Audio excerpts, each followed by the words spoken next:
We just ask that you state your name and address, and you all have 5 minutes. Thank you.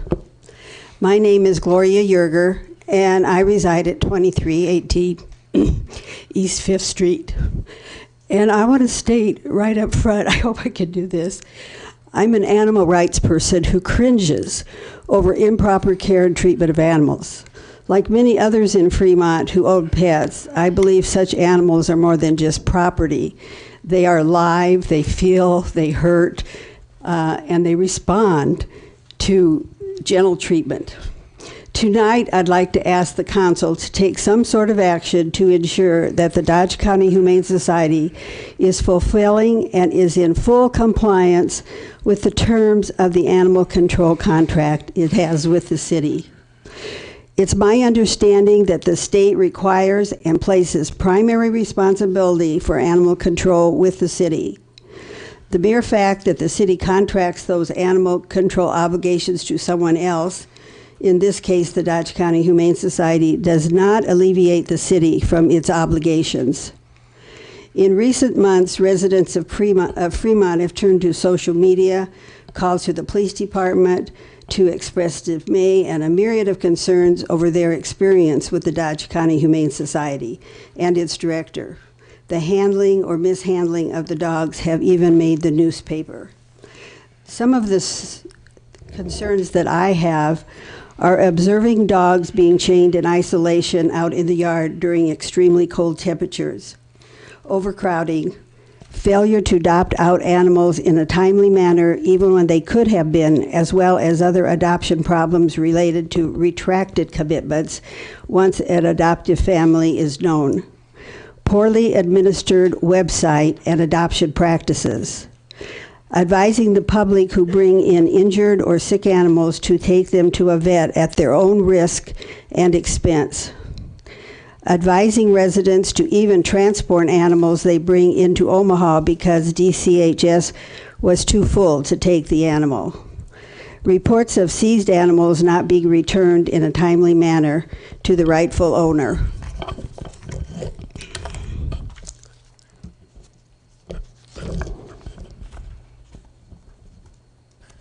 Well, I hope it doesn't take all my 5 minutes to get to the next page.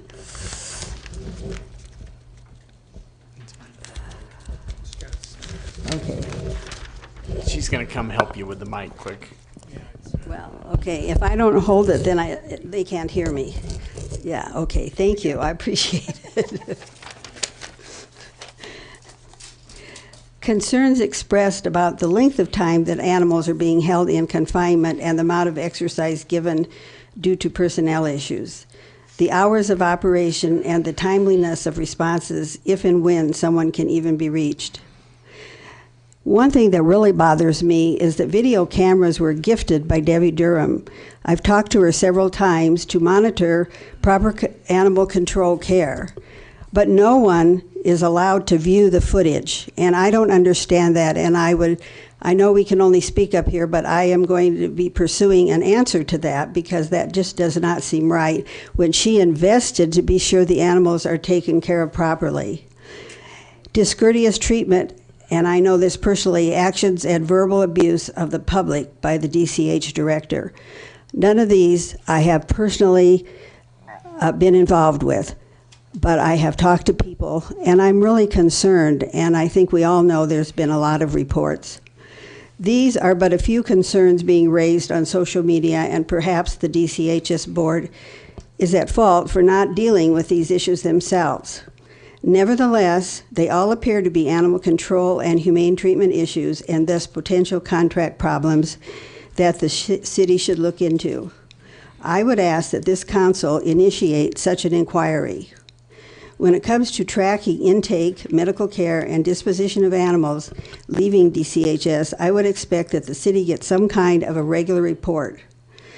My question to the council is, does that report contain enough information for you to know how long a specific animal has been in the facility, what kind of care was required and given, and what efforts are made to reunite animals or find adoptive families?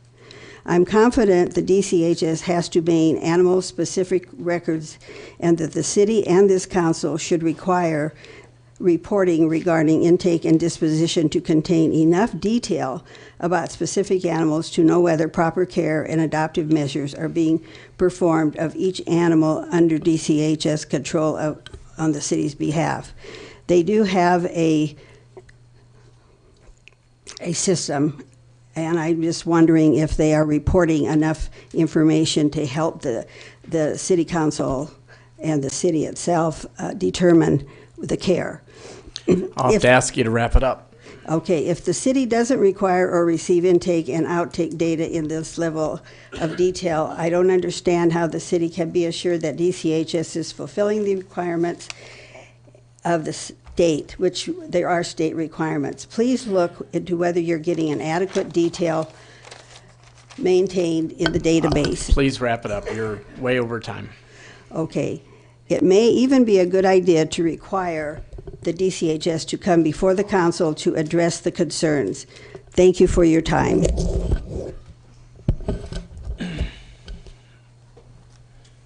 Thank you.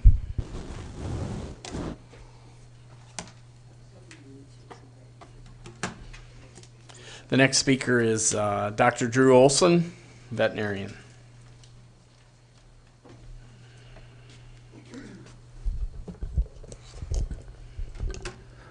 Good evening. My name is Dr. Drew Olson. I'm a veterinarian, also an owner at Arlington Pet Hospital. That address is 225 North 3rd Street. Just wanted to take a few moments to share my experience. My personal experience, I've worked with multiple shelters and actually zoos throughout the country.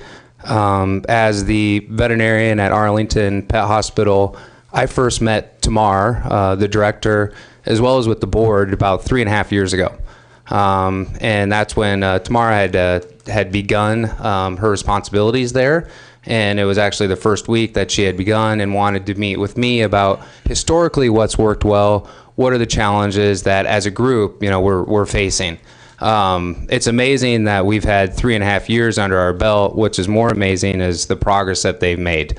The group at Arlington, the other veterinarians and the leadership, we met today and kind of had some points that we just wanted to share. So it's me as well as 3 other veterinarians and the team at Arlington that's kind of speaking to you tonight.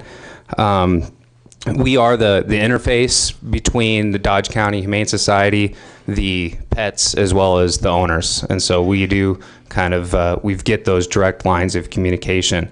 Quality care and always following our medical advice has definitely been a very positive aspect of working with them. Their primary concern, Tamar's, the board, the team that also works there, has always been the wellness of the animal. That's been number one. We've never seen any mistreatment of animals, and the facility is very well taken care of.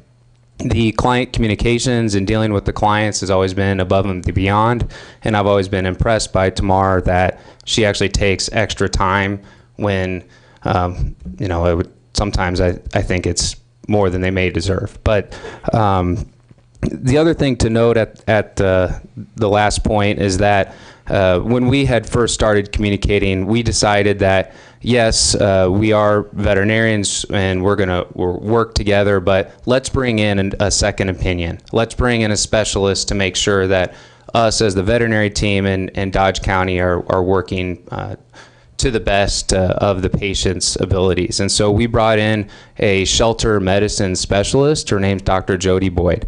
Dr. Boyd works for shelters that want to improve themselves, have implemented continuously quality improvement program. She also gets hired for investigative and legal purposes. Her initial assessments are pretty much all the same and is standardized. So when her first visit, I was getting kind of play-by-play. It was a whole weekend, and then also the final report with the board, which included me, the board, Tamar, and other interested parties. She came back with a very positive report on the facility, the leadership, the board, and the care of the animals. So there is an expert that actually has come in within the past year that has been there as well, and I just can't say enough positive things about the working relationship that we have. Thank you. Thank you. The next person is Wendy Pete. Do you want me to hand these out first? You can.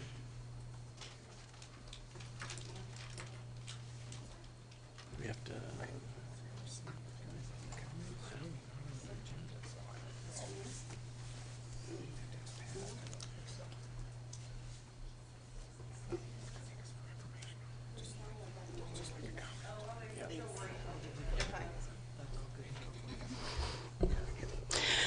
My name is Wendy Pete. I am the representative and main contact in Nebraska for ET Farms Animal Rescue and Sanctuary located in South Dakota. I am also the representative who directly oversaw the adoption process and placement for a dog by the name of Cinnamon to Christine Greenfield in October 2016. I am speaking before you today to voice my concern with regards to Fremont animal control processes, policies, and what seems to be ineffective oversights and checks and balances. These concerns are based only on what I witnessed and how I was personally treated during a recent incident involving the dog I mentioned earlier named Cinnamon. On October 21st, Cinnamon had gotten loose from her property and was taken to Dodge County Humane Society shelter location as a stray. Cinnamon stayed there overnight, and when the owner attempted to pick up her dog, she was told by DCHS Executive Director Reed that not only was she not giving Cinnamon back, she was going to investigate her for neglect and lack of vet care. The owner contacted me for help since I was the adopting rescue. I had advised her to remain calm and that once information was provided to prove Cinnamon had been receiving vet care for her skin infection, the situation would rectify itself and Cinnamon would be taken back home. To shorten what became a 3-day-long ordeal into 5 minutes, I will push forward to mid-afternoon, the day when Chief Elliott of the Fremont Police Department called and spoke to Tamar to say they were not pursuing the matter of neglect and stated Cinnamon could be released. During this phone call, Ms. Reed directly told Chief Elliott that she would not return Cinnamon. Despite this, Chief Elliott was very accommodating to the owner by sending a police officer with her to pick up Cinnamon yet that afternoon. Once again, Tamar told the owner and the accompanying officer that she was not returning the dog and she would have to sue to get her back. Cinnamon was wrongly held by Tamar at DCHS. Vet records were provided to Tamar by the owner to show that at no time was Cinnamon refused care. The vet records were from the same vet that DCHS uses for the care of their animals. Cinnamon's owner and Chief Elliott both stated to me multiple times that Tamar was not returning Cinnamon to the owner because Miss Reed somehow believed Cinnamon was a Forever Home Inc. dog. They both said Tamar kept yelling, insisting, "This is a Forever Home Inc. dog and you will have to sue to get her back." I provided the ET Farms adoption contract and microchip records to Chief Elliott to prove Cinnamon was not a Forever Home Inc. dog. Chief Elliott sent those records to Tamar, who accused me of forging all of the documents to hide the fact that Cinnamon was in fact a Forever Home Inc. dog, and screamed at me over and over on the phone, "This is a Forever Home Inc. dog, and she will not be returned to anyone associated with Forever Home or to you." Finally, days later, Chief Elliott was able to facilitate the release of Cinnamon back to ET Farms custody, but it was at the terms of DCHS Executive Director Reed that stated to Chief Elliott that she would not release Cinnamon to Wendy Pete, Forever Home, to any volunteer at Forever Home, or to the owner herself. I was able to contact Cinnamon's original foster from 3 years ago, and she met Fremont police officer and brought Cinnamon back to Omaha. DCHS has ineffectively and irresponsibly placed Ms. Reed in this position with no prior experience, poor people skills, to the point she is abusive to your Fremont residents during the performance of her duties, and clearly believes she is above your police officer, above your chief of police, her duties, and clearly believes she's above your chief of police with animal control decisions fall under his jurisdiction. DCHS and Ms. Reed violated Cinnamon's owner's rights of ownership by refusing to return Cinnamon upon the conclusion of PD's investigation. I hope and expect you will look into this further. I strongly suggest to each board member here tonight that you start setting some expectations with regards to how you want your town's animal control contract handled. They are acting on your behalf, and after what I have experienced, you have absolutely no boundaries or expectations set whatsoever. What happened to Cinnamon and her owner should not have happened at all and should never happen to any other dog in Fremont. If you have any further questions, my phone number is listed on your handouts, and thank you very much for your time. Thank you. Is there any other public comment?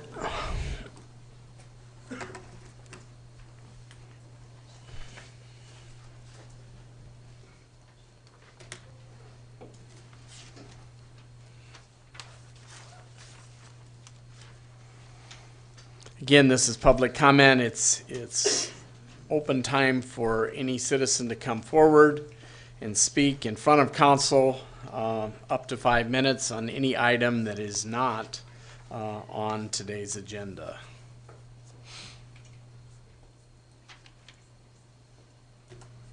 We still have about 13 minutes.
It's open comment period for the next 10 minutes. If anybody would like to come forward and address the council, they can.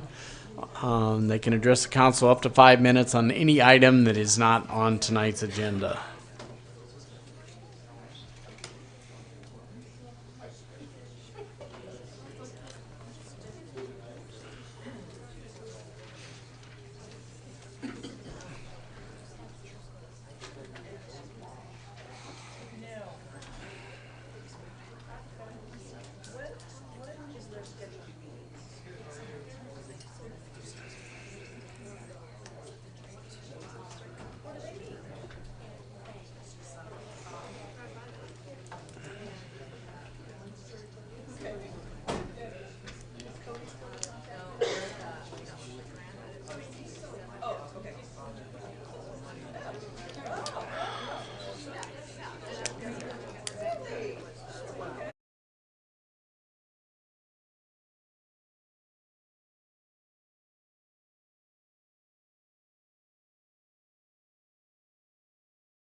Sign your name and.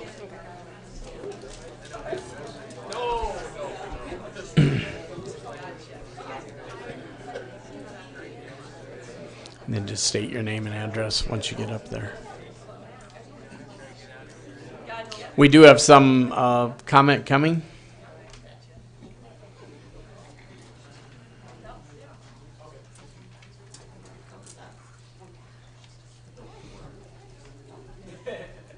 Go ahead.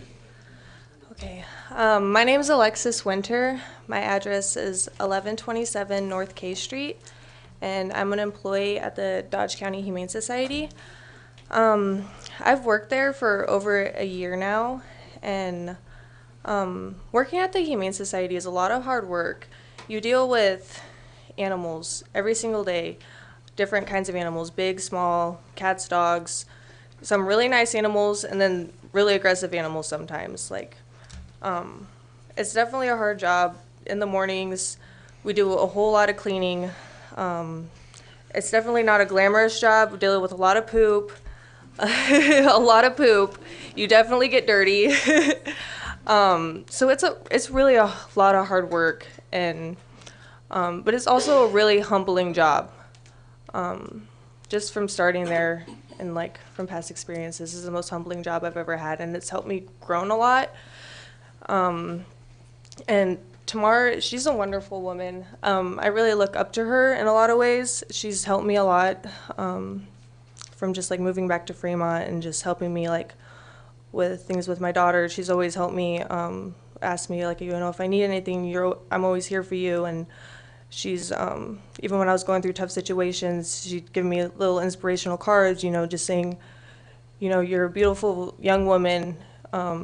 You got this. That's one thing I really remember her from when I first started working with her. It was just really inspirational.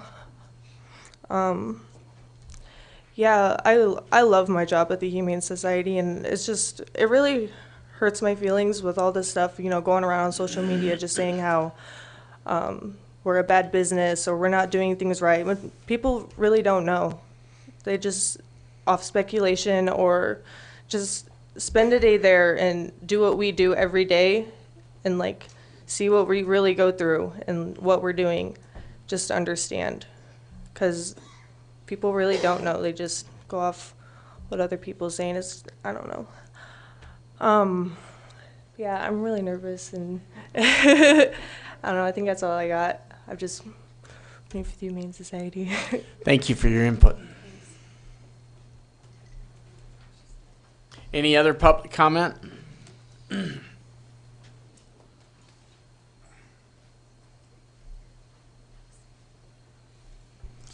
We'll get started in about 5 minutes. However, if anybody would like to come up, they're welcome to come up and provide public comment on any item not on the agenda.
Good evening. Can you hear me okay?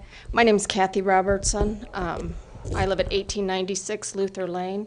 outside Hooper. I have served as the board president for the Jeanette Hunt Animal Shelter in Blair. And from my experience, I can tell you all that there is a right way and a wrong way to run an animal shelter, and I'm not saying that DCHS is doing it right or wrong. However, when I listen to the veterinarian talk, questions that all of you should be asking yourselves, okay, how long did it take before that animal went to see a vet? State law requires that there's a lot of state laws, and it requires prompt attention. Animals are only allowed to sit no more than 30 days without a rabies vaccination. Do we know that that's happening? All intake and outcome is to be reported. Whether an animal dies is sent to NHS to be euthanized. All those things, and so where is the accountability? Who is keeping track to make sure that they are keeping accurate records? State law requires animals, I'm trying to remember off the top of my head, they must be cleaned daily, sanitized daily, prompt attention to veterinary care. Just pitfalls that I have noticed in working with an animal shelter is it's easy to hide things. It's if nobody's watching, if nobody's looking. So understanding exactly what it entails, I think, is very important as a city council who employs or hires, has a contract with an organization to provide those types of services. And to say that the comments made on social media are not to be listened to, where there's smoke, there's always a little bit of fire, It's disappointing that, if people do have complaints that they wouldn't actually come here and share them. But I do know on a few occasions here recently, dead animals not being picked up off the road, things like that, So just exactly what are the responsibilities of the animal control? Maybe some of those things aren't clear to the public, things like that. So I just wanted to share a little bit of my experience working with another animal shelter. Thank you.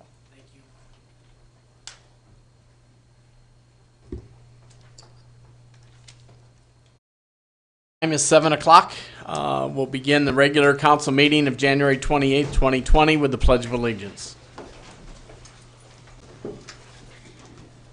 I pledge allegiance to the flag of the United States of America and to the republic for which it stands, one nation, under God, indivisible, with liberty and justice for all.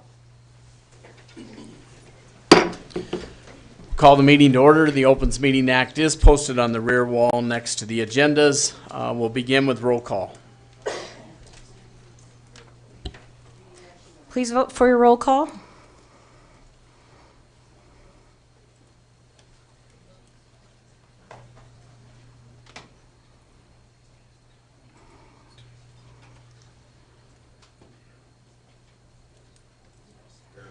Okay. Vote shows 8-0, Mayor. Item 3, Mayor's comments. First of all, we do have some service awards, which we always give out on the last Tuesday of the month. The first person is not here, but we would like to, acknowledge him. Robert Carr, 20 years of service. Hired in 2000 as a maintenance worker, number 2 for the street department. He was promoted in 2009 to an equipment operator. The other individual was hired in 1995 as a maintenance worker 2 for the street department. In 2000, Bill File was promoted to equipment operator. He was again promoted in 2009 to street construction supervisor. Bill File, 25 years of service. Just if you see these folks out on the street, thank them for their service and all the things they do to make Fremont the community that it is. I also want to recognize the fact that this past week we were recognized by the Nebraska Department of Transportation, the State of Nebraska Division of Aeronautics, and we received the General Aviation Airport of the Year Award for 2019. So that's presented to the Fremont Municipal Airport. This is the second time we've received that in the last about 6 years. So we've done really well, and the airport continues to thrive. We also have a sign. It's pretty bright. And we should be able to see it.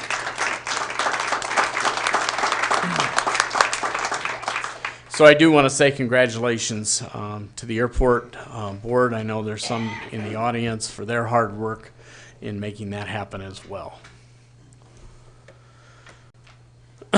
Also, today I was on just a quick update for council, more or less, but for the public. I was on a conference call with the State of Nebraska Department of Transportation in regards to the Southeast Beltway. That project is continuing. They're still in the right-of-way acquisition. There's they have about 27 parcels that they basically have under agreement out of about 47. So there's about 20 left. Of those 20, we have 6 on our agenda this evening that are very critical to the bid letting because they're a little bit behind on that. They are the bid letting was supposed to take place in early February.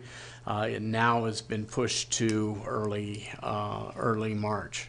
I would also just we just got to hope and pray in regards to the bids as they come in on this project that they come in at budget, or they can be slightly over but not grossly over. So the whole goal here is to get a project.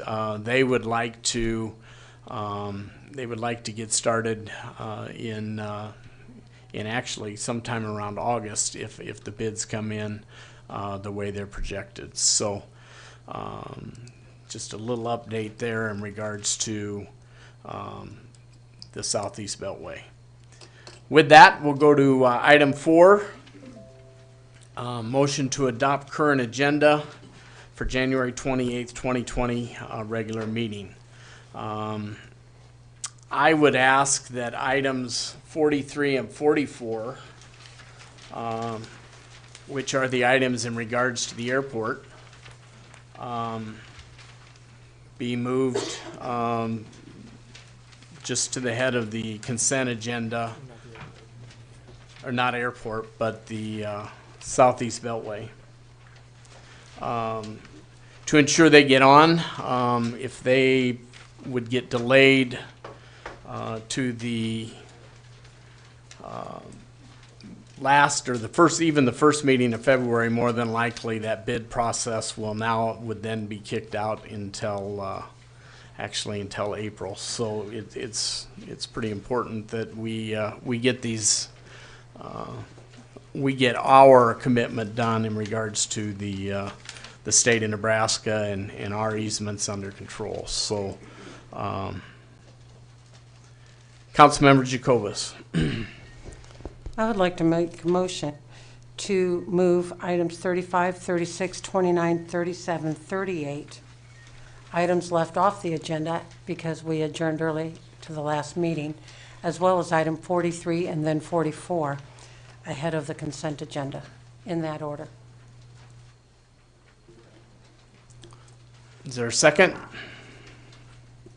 Councilman Yerger? I'll second.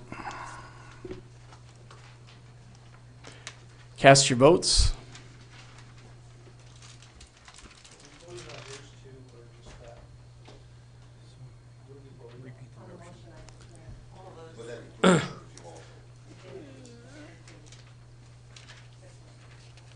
So the motion, what were your numbers, just so everybody knows what they're voting on? 30, His mic, the mic. Okay, my motion was to take 35, 36, 29, 37, and number, I think it was 30?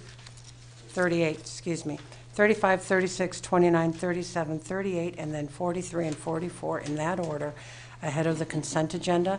And the first 5 are due to shutting down the meeting early so that we make sure that those that were left are attended early on, and then we continue to proceed with 43 and 44. That was the motion, and it was seconded.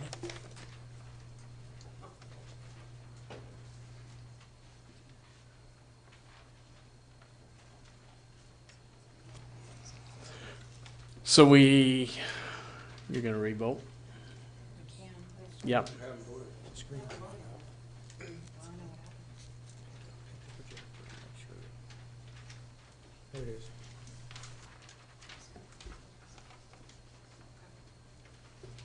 Cast your votes.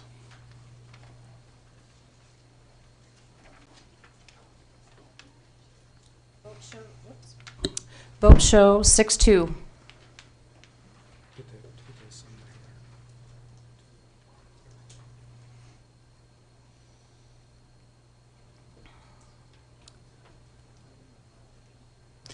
Just for clarification, and I know we're continuing items 5, 6, and 7, but we'll probably do that first and then go to those items.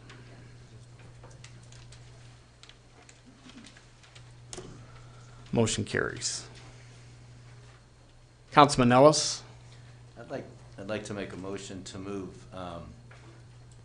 item 28 to below 42, after 42. They're both very apropos, and so I'd like to talk about it and vote.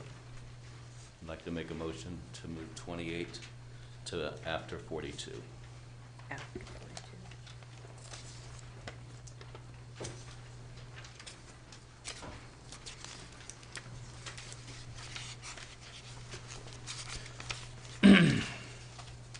Is there a second? Councilman Yerger? I was going to speak, but I'll second that so we can get on to my one after that. Thank you. So that's a second? Yes. Cast your votes.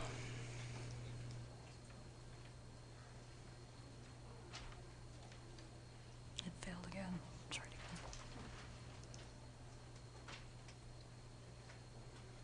Sorry. Okay. Motion shows 6-2, Mayor.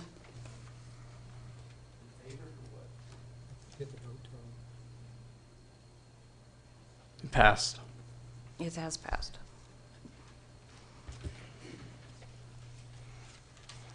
Any other items? Councilman Yerger?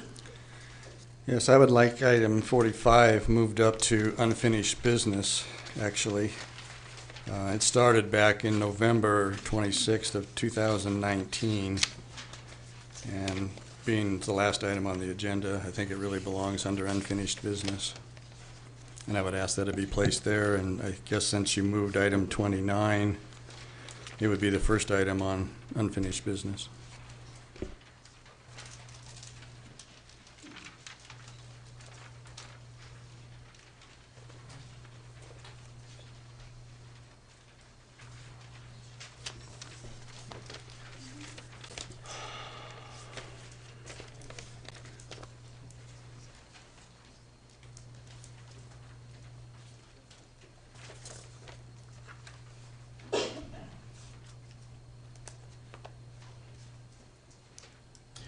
Is there a second? Second.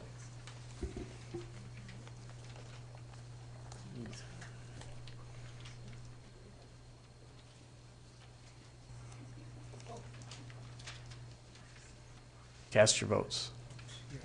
I think you ended it already. You gotta wait.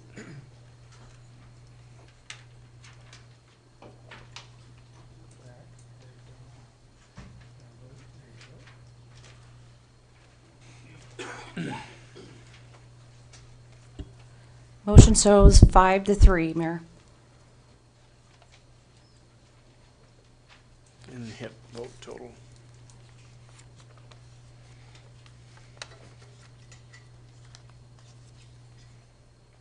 Okay. Any other items?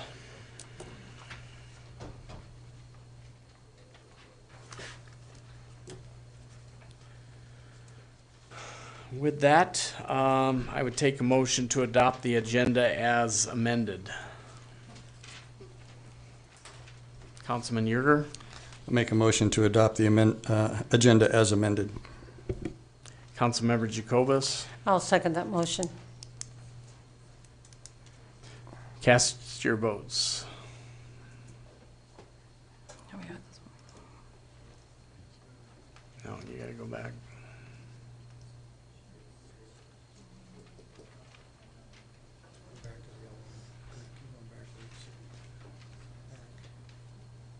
Keeps going forward.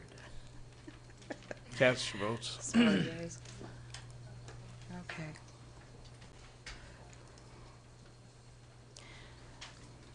Motion shows 7-1. Item 5, ordinance 5522 for a change of zone from R rural to PD planned development to develop up to 290 multifamily dwelling units, 113 attached single-family units consisting of duplex, triplex, and row house designs, along with commercial uses known as Blue Stem Commons, properly generally located at the southwest corner of Luther Road and County Road T. They are requesting this to continue to February 11th. Do we know, is this have to go in front of the Planning Commission? If it does, then, so we would probably, at the soonest, would be the last meeting of February, correct? February 20th. No, February 20th. I mean, there's no sense in bringing it back and moving it if, Mayor, members of the City Council, Jennifer Dam, Planning Director. I just received a resubmittal for the February Planning Commission meeting for the planned development portion of it, but not for the preliminary plat or the final plat. Those, presuming, well, seeing what happens at the Planning Commission meeting, they would resubmit those at a later date. So, that would put this at least, well, it would be the first meeting in March. Yeah, just continue indefinitely is probably, that way we'll know what the Planning Commission action is and can adequately notify. very good. We'll just put continued indefinitely. Councilman Jensen. I'll make that motion to continue that indefinitely until we have what we need. Councilman Legman. I'll second that. Ready, Tina? Cast your votes.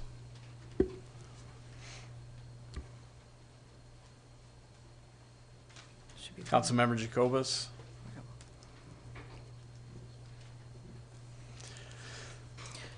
Motion shows 8-0. And total.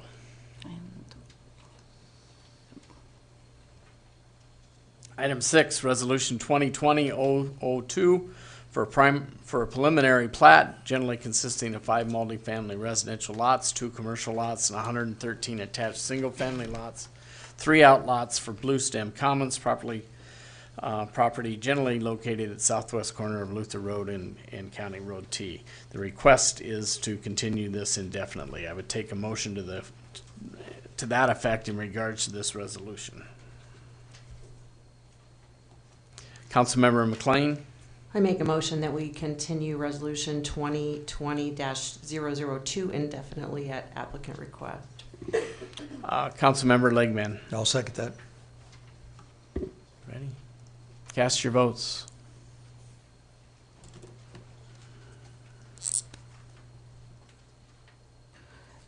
Shows 8-0, Mayor.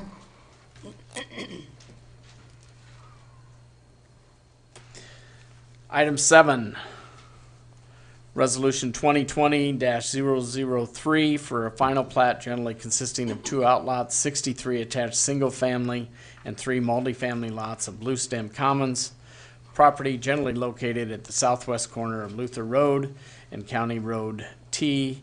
Continued to February 11th, 2020 at applicant request. Actually, we're going to continue that indefinitely. I would take a motion to this resolution to that effect. Councilmember McLean. I'll make a resolution that we continue indefinitely Resolution 2020-003.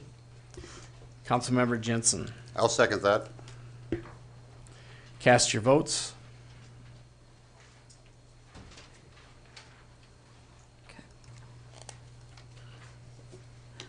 Motion shows 8-0, Mayor.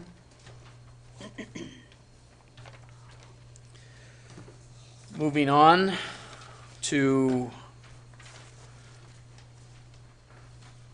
item number 35.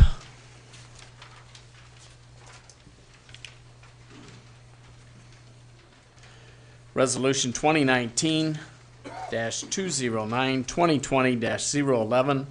Consider City Council meeting agenda policy. At this time,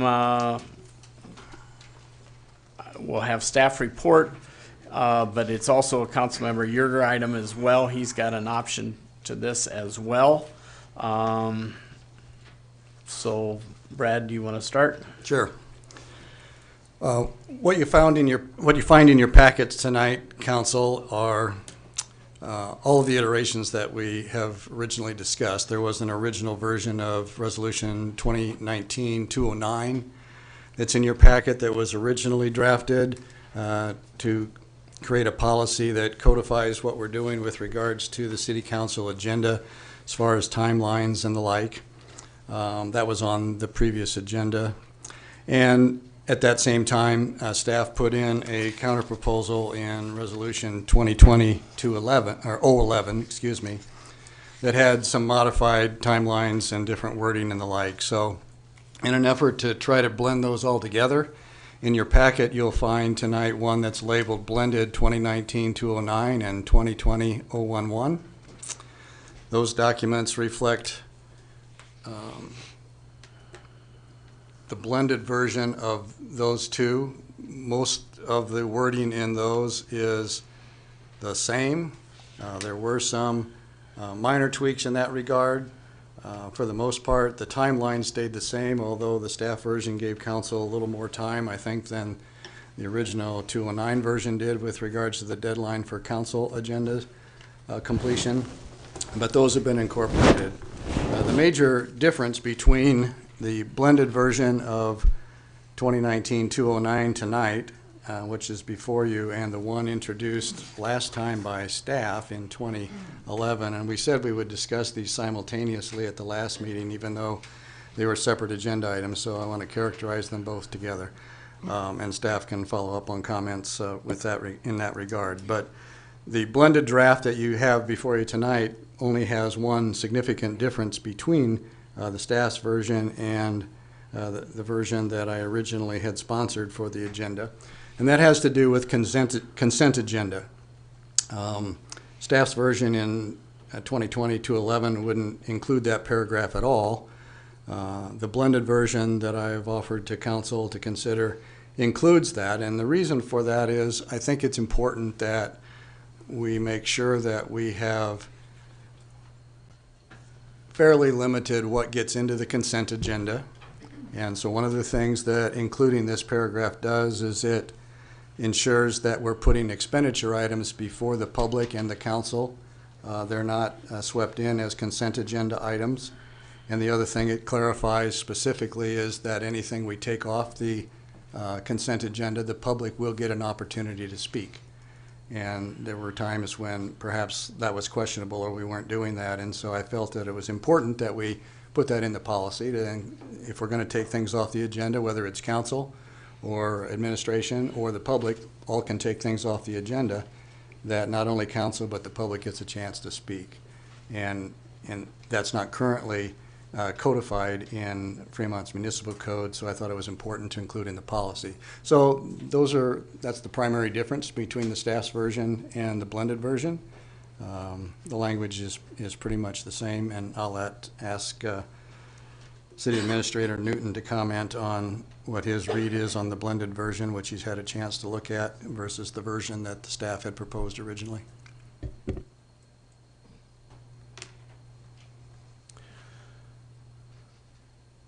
Yep. Mayor, City State your Council, name. Brian Newton, City Administrator. As Councilman Yerger said, this is a blended effort to between his original and what staff proposed. Major exceptions are item D. Item D, he omitted the word mayor, so it should be items and backup from the mayor or a member of council. Unless you want to let the mayor put it on any time, but typically that is what we've always followed, is the fourth day, mayor and city council. That's the deadline of adding things to the agenda. There's a typo in number 4. That should be of the 4th. It says the number's right, but the word is wrong. There's a typo there. And then we do not agree with number 5. Items that are on the routine agenda or on the consent agenda are items that are capital expenditures, which have been approved by the budget. Almost all of them have went through a board, an advisory board, have a recommendation from the advisory board. That's how they find their way to the consent agenda. Council always has an opportunity at the beginning of the meeting to pull an item from the consent agenda. So if you want to talk about it or have public comment, that's always an option. Until recently, when we had items that are continually being continued, we didn't have unfinished business. Items that were pulled off the consent agenda always were first on new business, because that's where they were considered, is at the end of the consent agenda. So really, it's the same thing. It's just lately we have items that are being continued and it takes longer. And so for those reasons, we don't agree that number 5 is necessary at all. The rest of it, though, Councilman Yerger is correct. It is a fair summary of what the staff wanted. So,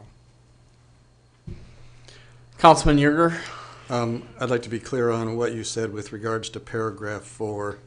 End of the 6th day, 4 days prior to the end. There's something wrong with that language, because that was in your draft as well, I believe. oh, we just have it out of, so the 6th, yeah, which is the 4th day. No, it should be. So there should be, is that the 6th or is that the 4th day? Well, It should be the 4th, end of the 4th day. The final agenda supporting end of the 4th day. So number 4 is right, but the word is wrong. It says well, 6. yeah, and in both of our drafts, it says the same thing. That's why I just want to make sure what we're I trying to think correct. that's the 4th day. I should read 4 there. So if my draft is wrong, we both have an error. Okay, let me just double check something if I I could. said there's just a typo there. That makes sense. I mean, 4th day prior? Yeah, 4th day. That's the final. Okay, so in general agreement, we're in agreement effectively then with those changes to insert the mayor in sub D, paragraph 1 sub D, and to make that change in subparagraph 4. I guess the real dilemma here is whether or not we're going to do something with regards to the consent agenda and ensuring what we are and aren't going to be able to put into consent agenda versus regular agenda when it comes to spending ratepayer funds. I realize that, and we've had quite a bit of discussion about, yes, we've talked about those in budget meetings, but they aren't expenditures until we get to that point, and so it seems appropriate that we will be addressing expenditure items uniquely, especially when they can be hundreds of thousands of dollars. any other comments?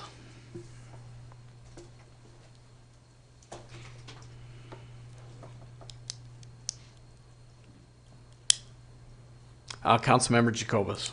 Along that same venue, there has been some pushback from individuals of the public from all of the wards to several of us here on the council. Not pushback that they opposed anything, but because it wasn't clear on what that expenditure was. And sometimes it feels like we are freely just head nodding approval of expenditures, when it is true, and Mr. Newton's point was, This is something that's done at budget time, and we say this is a capital improvement. The public doesn't have the opportunity, or doesn't take the opportunity perhaps, to attend the Public Community Utility Board, which is now no longer things decided on the same day as the council, but it's now occurring. Today's business that the Utility Board had at 4 p.m. will now come to us at our next council meeting instead of on the same day. So that is an improvement, but it still doesn't lend an understanding where these expenditures are. So even though there's no opposition, I would be in favor of not having items of expenditures on the consent agenda. And I've been the guilty one of constantly pulling it off, as most of you can attest to that. But it isn't because of opposition. It's because people understand where their taxpayer money is going, where their ratepayer money is going, and to know exactly where these budget constraints are or are not. They need to also understand, as they're listening to us, and we get very good feedback from those positions that are bringing the information to us, whether it's on the utility side or the city, why they have that need for that particular machine. You know, maybe we're replacing something that's over 20 years old or something that has 30,000 hours on it. They need to also understand that we have to be constantly in that replacement. But we're not talking about expenditure as much time as I'm taking trying to justify it.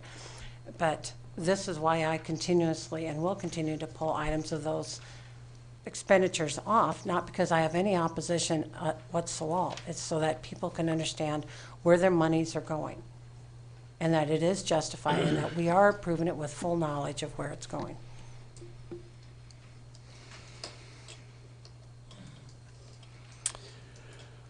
Any other comments? Councilman Legman. It's strange that you say you get it from my ward. No one in my ward has ever questioned it. And I get calls all the time for everything, but no one's ever questioned anything on this. It's a budgeted item, and yes, they have the opportunity on consent agenda to pull it off if they want us to explain it to them. If it's questionable, I totally agree, but it's already budgeted. If people want it clarified, we can pull it, and I'm all for that. But it's just a little bit of overkill to explain everything all over again. That's already been approved. Any other comments? Councilman Coons? Yeah, I'm going to echo what Councilman Legman said. I've been on 7 years and I've never had a single call and complaint about the items on the consent agenda. The only calls or complaints I've had about the consent agenda is, why do so many things get pulled off and you guys drag the meetings out for another couple of hours? So, you know, if we want to talk about complaints from the public, I'm just relaying what I've heard. Any other comments?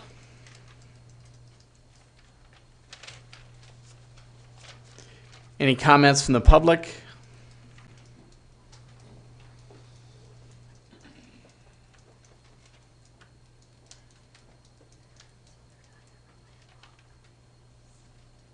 Comments from council? Councilman Yerger? I just would like to add one comment, kind of echoes off some of the concerns that Councilmember Jacobus just raised. And part of the concern, I think, with regards to the consent agenda isn't just that they're financial matters, sometimes of significant substance, that would warrant us discussing them even though they may have been budgeted. The amount certain may not have been known even though it was in the budget. And sometimes the narrative, as Councilmember Jacobus indicated, isn't fully disclosed. For example, this was one that kind of raised some concern a while back. We had something on the consent agenda for moving dirt. And it was like $250,000 or something like that, as I recall. And it wasn't disclosed as a part of that agenda item that it was for the law enforcement gun range in Saunders County. If we did a better job of putting a full description in the consent agenda, as well as describing that the amounts certain were budgeted and rectified, that might be another matter. But if the items were budgeted but amounts weren't certain, and now we're being asked to on consent agenda to approve items that may have been theoretically budgeted but not an amount certain, that's a slightly different indication, and we do have an obligation to make sure We have our contracting and bidding done properly, and so it's appropriate to get some brief clarification of that. I don't think by taking them off and dealing with them one at a time, we'll find that they take particularly long length of time. As long as the narrative is short, we can accept comment from both the council and the public and vote. I doubt that it will take that much longer. So with that, I'd like to offer. Thank you. Councilman Legman? Yeah, that's one I totally agree on, and we pulled it, and we discussed it and found out what it was for and went through the matter. There are some on consent agenda that will and need to be pulled, and we have and we will continue to pull them if they need to. So it was about 2014, maybe 2015, I don't know, Councilman Coons. Just going off of memory, but at the end of the day, we at that point in time, we didn't have a consent agenda, and every single item was listed. If we go down this path based on, basically tonight's agenda, all we're going to be approving on the consent agenda is minutes and claims, which claims is money as well. So in my opinion, you're almost to the point where you get rid of the consent agenda and you go through every single one. I mean, we're not gaining anything having it or not having it. I don't think there's any heartache one way or the other. But quite frankly, based on tonight's consent agenda, I'm not too sure. There's maybe 3 or 4 items that we'd be approving tonight without pulling them all off. So, food for thought. Councilman Yerger? If there's no further comment, I'd like to make a motion that the council adopt the blended 2019 209 2020 011 version of the agenda policy, which we've been in trial now for several months, with the amendments to item 1D to add the mayor or a member of council, and to change 6th to 4th in the 4th paragraph. So I guess you need a motion to amend. I'll make that first. I'd like to amend those 2 items at the request of City Administrator. Motion to amend by Councilman Yerger. Councilman Ellis? I second those motions. Cast your votes.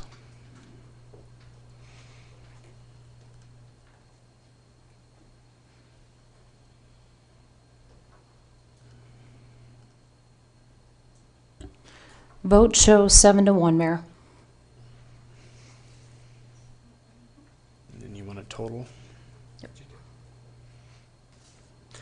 Okay, and now we'll take a motion in regards to the resolution. Councilman Jacobus? I make a motion to pass the amended resolution. Councilman Yerger? I second that motion, and it's Resolution 2019-209 as amended. Ready? Cast your votes. And you ended.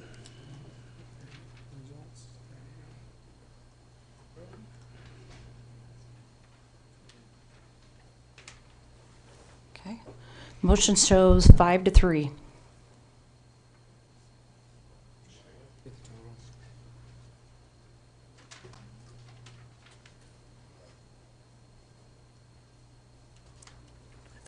Motion passes. Item 36. Ordinance 5524, amending Chapter 9, Fee Schedule, Appendix A of the Fremont Municipal Code. This would be the first reading. At this time, we'll have staff report.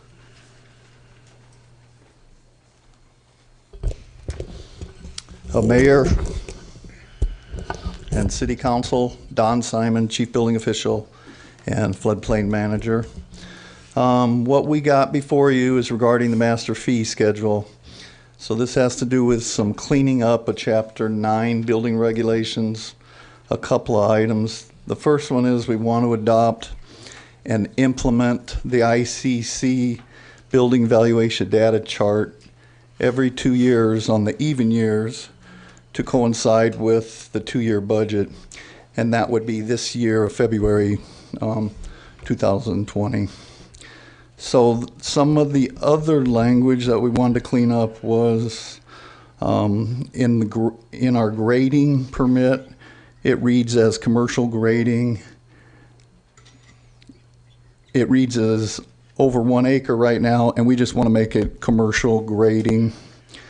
The other item is a med gas fee that we want to add, and that'd be $30 per opening. And then finally, we'd like to waive the second and third reading so we can coordinate this with the new data chart that comes out in February. And this data sheet would coincide with the master fee schedule that's coming before you in the next council meetings. Any questions for staff? Councilman Yeager? I just have one. It has to do with your staff report and what you just said earlier about not currently doing a grading category for residential. That's correct. And my suggestion to you would be, why wouldn't we want to at least include in your template here a category for residential grading, even though you may not be putting a fee in at this time? This is an ordinance. The fee schedule can and will be modified systematically on occasions. This document is tougher to resolve because it's actually in city code. So my theory would be is we should put a category in for residential grading regardless of whether or not you have a charge for it now, so we could be filling it in later. Wouldn't that make sense? Well, possibly. What, I guess, we're not implementing a residential grading fee right now. We're not implementing the residential inspections for grading right now, just commercial. But you will be, right? In time, we will be. We've been taking small steps to get there, yes. So in that regard, with all the new residential development that we have going on, as I understand, because we don't have a fee charge for it, we are not doing residential grading inspection in that regard for any of these new subdivisions? It has nothing to do with the fee schedule or putting it in. It's just that we're not doing it. I don't know, Dave, do you want to add in on this? Dave Godikin, Director of Public Works. Are you talking about subdivisions or individual lots? Either one. I'm just trying to figure out, in the staff report it says we're not doing residential sites today, and I don't know if that means individual or developments or both. I just was concerned, since we're not going to have that in the list at all, even though we might add a fee for it a year from now or whatever in the next version of the fee schedule, wouldn't we want it at least as a category? We certainly not applicable can. at this time. Otherwise, we have to come back and revise this Chapter 9 ordinance again. I would add that the council did approve several months ago a contract with engineering firm in Lincoln to create a drainage design manual, because many of these things, we've been doing them what they call to good engineering design, which means I review them, an engineer submits it or an architect submits it, and you do good engineering design. But none of that has ever been codified specifically. So this design manual is being developed right now as part of the H2O group, which are the cities in Nebraska of 10,000 population or more, excluding like Lincoln and Omaha. So some of those items, I believe where you're going for individual lots and small areas, will be addressed in that manual. I guess I would bounce the question back to Don, as far as what we're doing for subdivision level versus lot level, because I think you're going to see both of those in the near future. But we're doing the subdivisions now. Okay. So we are doing that. We're making sure they have their state grading permits, their notice of intent, and we do follow up with those, the track out, the washout. And there are fees in here other than on this grading scale that you use for that, or they pay the commercial grading rate, or how do we handle it then? Right now, we don't. I mean, we're starting, in my department, we start with the permit. So the commercial permit needs a grading permit right now. So there isn't one for the residential. So if Would you you wanted to add it, I guess you can add it now. Well, I'm just trying We'll to put it avoid- in I'm there just- and put it in at 0 or whatever you want to put it in. I'm just trying to avoid us having to come back. This is an ordinance, so it takes 3 readings unless we waive. And so just trying to do what we can to make sure we don't have to come back and redo that. So my last question in that regard might be, would you expect that the commercial grading and a residential grading would be at a different rate? If not, then couldn't we just change the category to residential/commercial grading and be done with it? Are you asking that to me or to Dave? Whoever has an answer. I think you want to keep them separate because a commercial development, Costco example, Okay. is going to be way different than a home that a home builder is building, on a residential lot, a 50 by 100 foot lot. In a commercial can cover anything from a small lot for just a small office type thing, or it could be a large complex. So it'd really be best to keep those separate. Well, Brian Newton, City Administrator, they would be separate. If you allow what Councilman Yerger said, we would, in the master fee schedule, we would have 2 separate fees, but under the ordinance here, he simply said, let's make it, let's say residential/commercial grading, so we're covered, and we'll cover the fee separately in the master fee schedule. Does that make sense? I think that's a good compromise. Fine. You okay with that? Yep, that's good. And I like it too. Thanks. I would take a motion to amend. Councilman Yerger? I'll make a motion to amend the fee schedule Appendix A line that says commercial grading to make that say residential/commercial grading. Is there a second?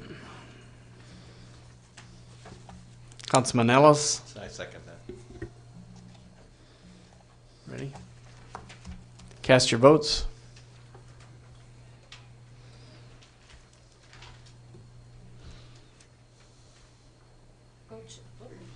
Vote show 8-0. Any other questions for staff? Councilman Jacobus, Councilmember Jacobus. The only question I have is this master fee schedule that we have to consider the changes. We're not doing that until February 11th, I believe, the first meeting in February, correct?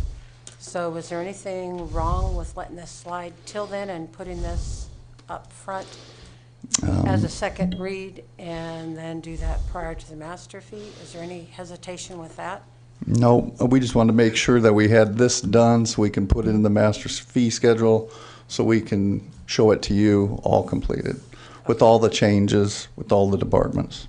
The only difference will be this has 15 days, so if you wait until the February, you gotta wait 15 more days before it goes into effect. So I think the idea was tonight, 15 days would pretty much correspond with the next meeting date. The building evaluation data chart comes out in February and July, and so we want to take that data chart and then implement it on March 1st. Okay, thank you. Thank you, Brian. Any other questions for staff? Thank you, Don. Any comments from the public?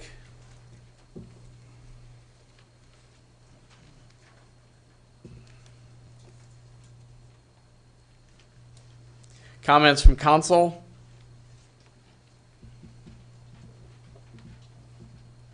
I would take a motion to introduce.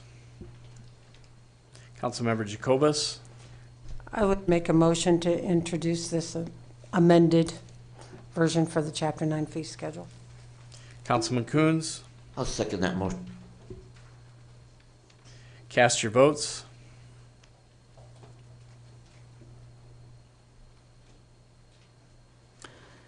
Shows 8-0, Mayor. Now, first reading.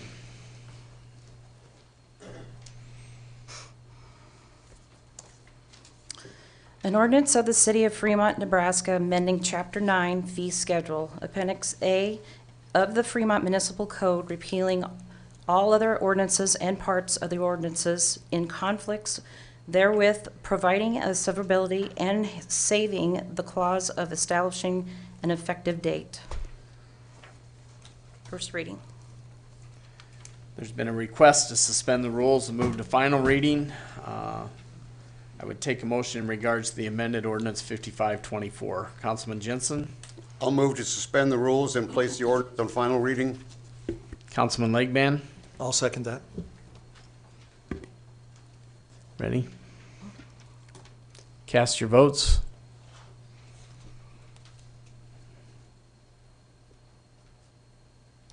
Vote show 8-0, Mayor. Now we'll have final reading.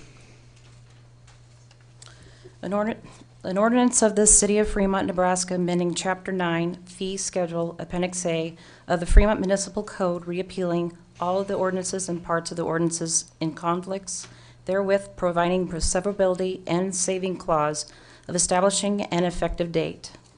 Final reading. Ready? Cast your votes.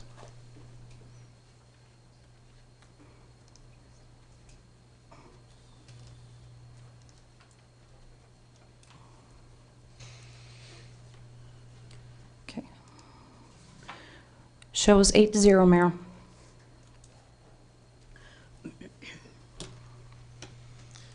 Thank you. Next item, I just want to double check. Did we move to 29 and then come back to 37, 38? Okay. Just, it's kind of what I wrote down, but I just didn't, it kind of went out of track there, so.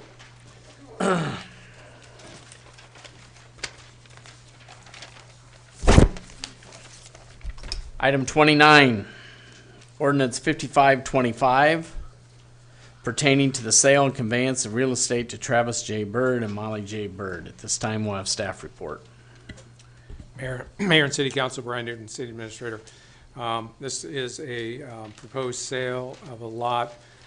If you look on page 202, you will see the site plan where we've split off that lot for, it's shown on here as Lot 1, so it's just right on the first lot there on Lincoln. Lot 1, it's 1.45 acres. We're proposing to sell that to Travis and Molly Bird. You can see the purchase agreement is in here. This is a little unique simply because there's a grant, $1 million grant on this property. And so if we satisfy the grant, the property costs much less, and so we put a clause in here to actually refund a portion of the purchase price should we complete that that qualification, that requirement by the date certain. So that's the reason why you see that option in here is that there is a grant on there, and we hope to meet that. So Brad Bird TJ is here tonight, and so I'm sure he can come up and explain exactly what he wants to use the property for.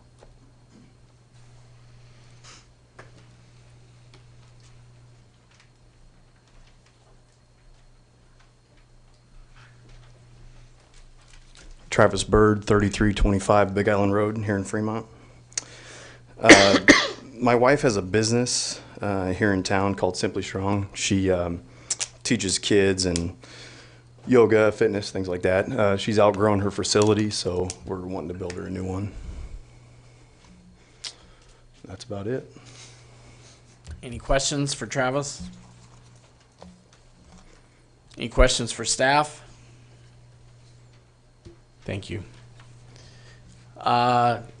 Any Councilmember Jacobus? You asked for questions for staff? Yeah. I just wanted to check with Mr. Solomon. Have you reviewed the contract on this? Yes. Is there any issue with, Yes.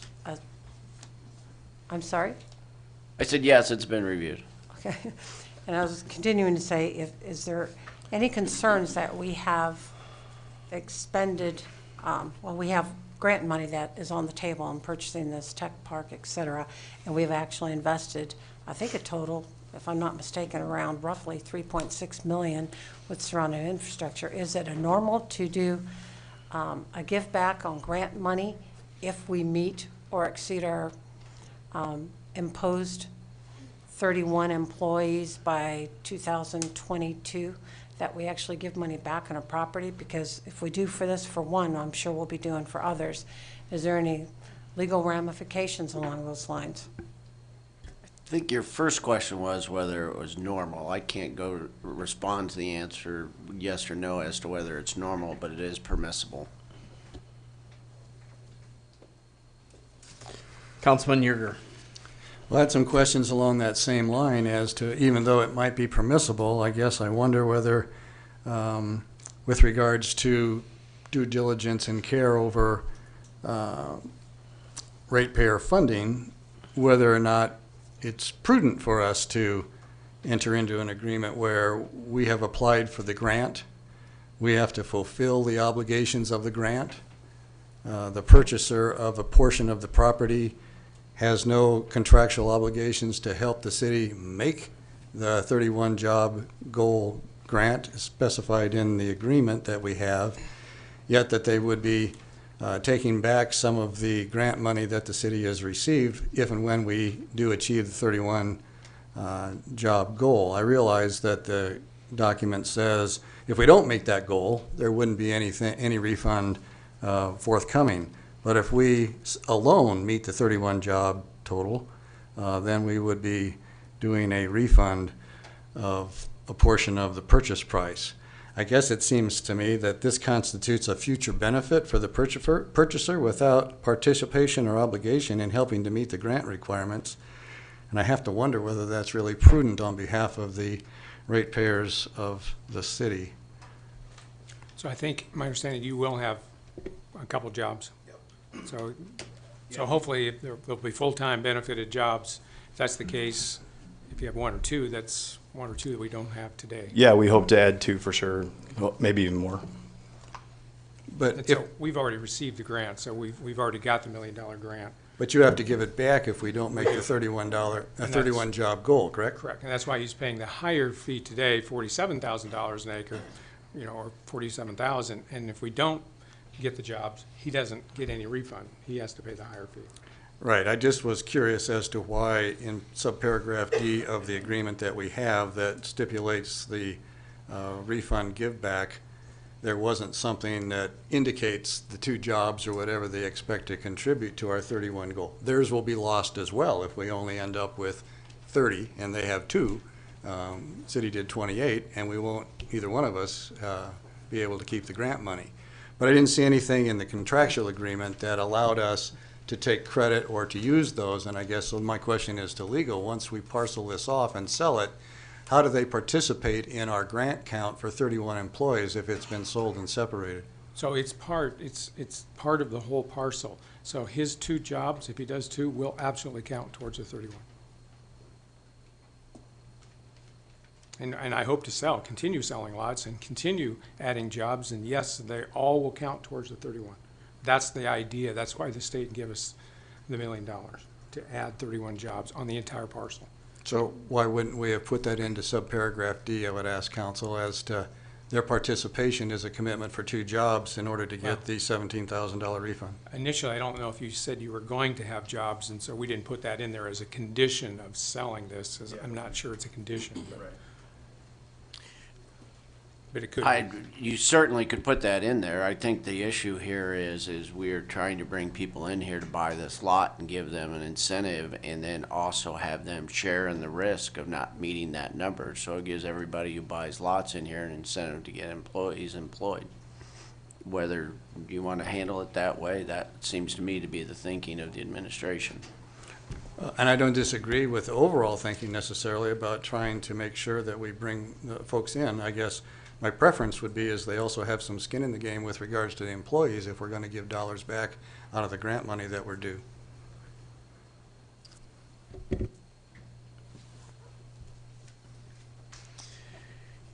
Any other questions for staff? Councilmember McLean.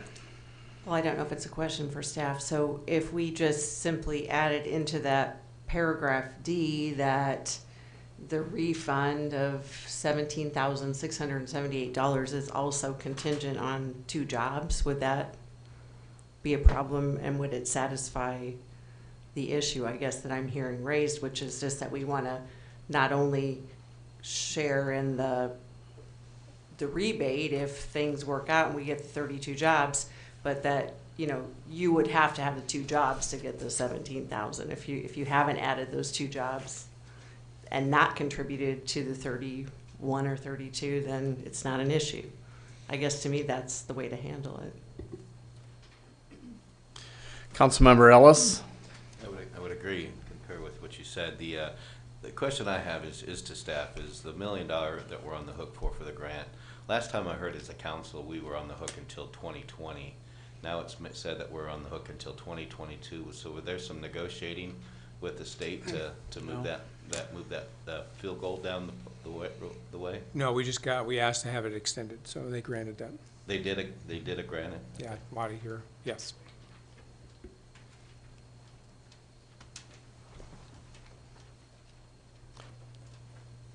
Travis, did you have, Yeah, you kind of got up? I guess you have to be okay with adding, I mean, you're going to fulfill the 2 employees for sure. Yeah, that'd be fine. Okay. Yep.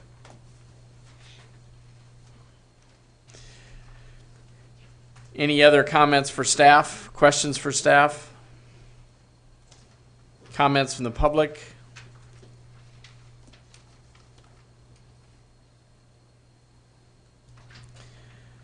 Comments from council? Councilmember Jacobus. Then what we're, in light of what Mr. Byrd had commented and comments made, then we need to amend this language in the contract. Is that an issue, Mr. Sullivan? Are we, which reading of this ordinance are we on? We're just First reading? we're going to introduce it, hopefully.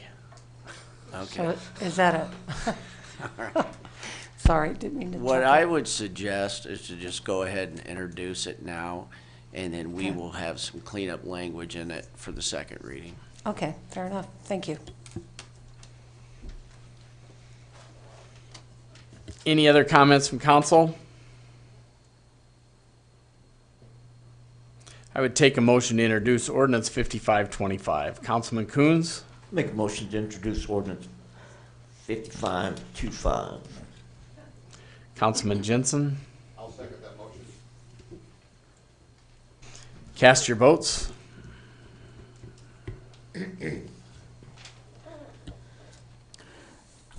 Vote show 8-0, Mayor. This time we'll have first reading. An ordinance to pertain to the sale of conveyance of real estate owned by the city of Fremont, Nebraska to Travis J. Byrd and Molly J. Byrd, a Nebraska sole proprietor pursuant to Nebraska law. First reading. We'll have 2 more readings on this particular item.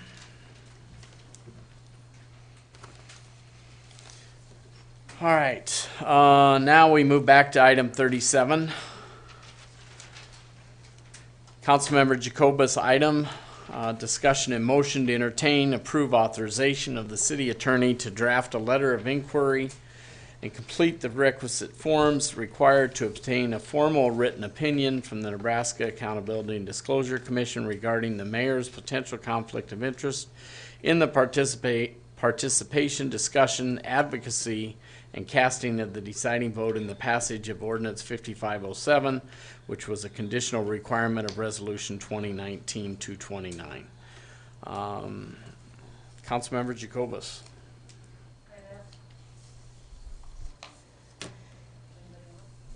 Mike's on. Thank you, Mike.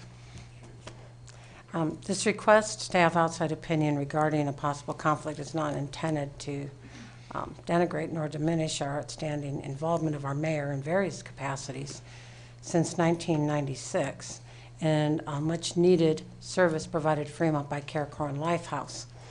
That said, the past conditional use request, Resolution 2019-229, was very intricately tied to and depended upon passage of an unpassed potential ordinance and not, I guess, I wouldn't say ill-defined, but not fully defined, Ordinance 5507.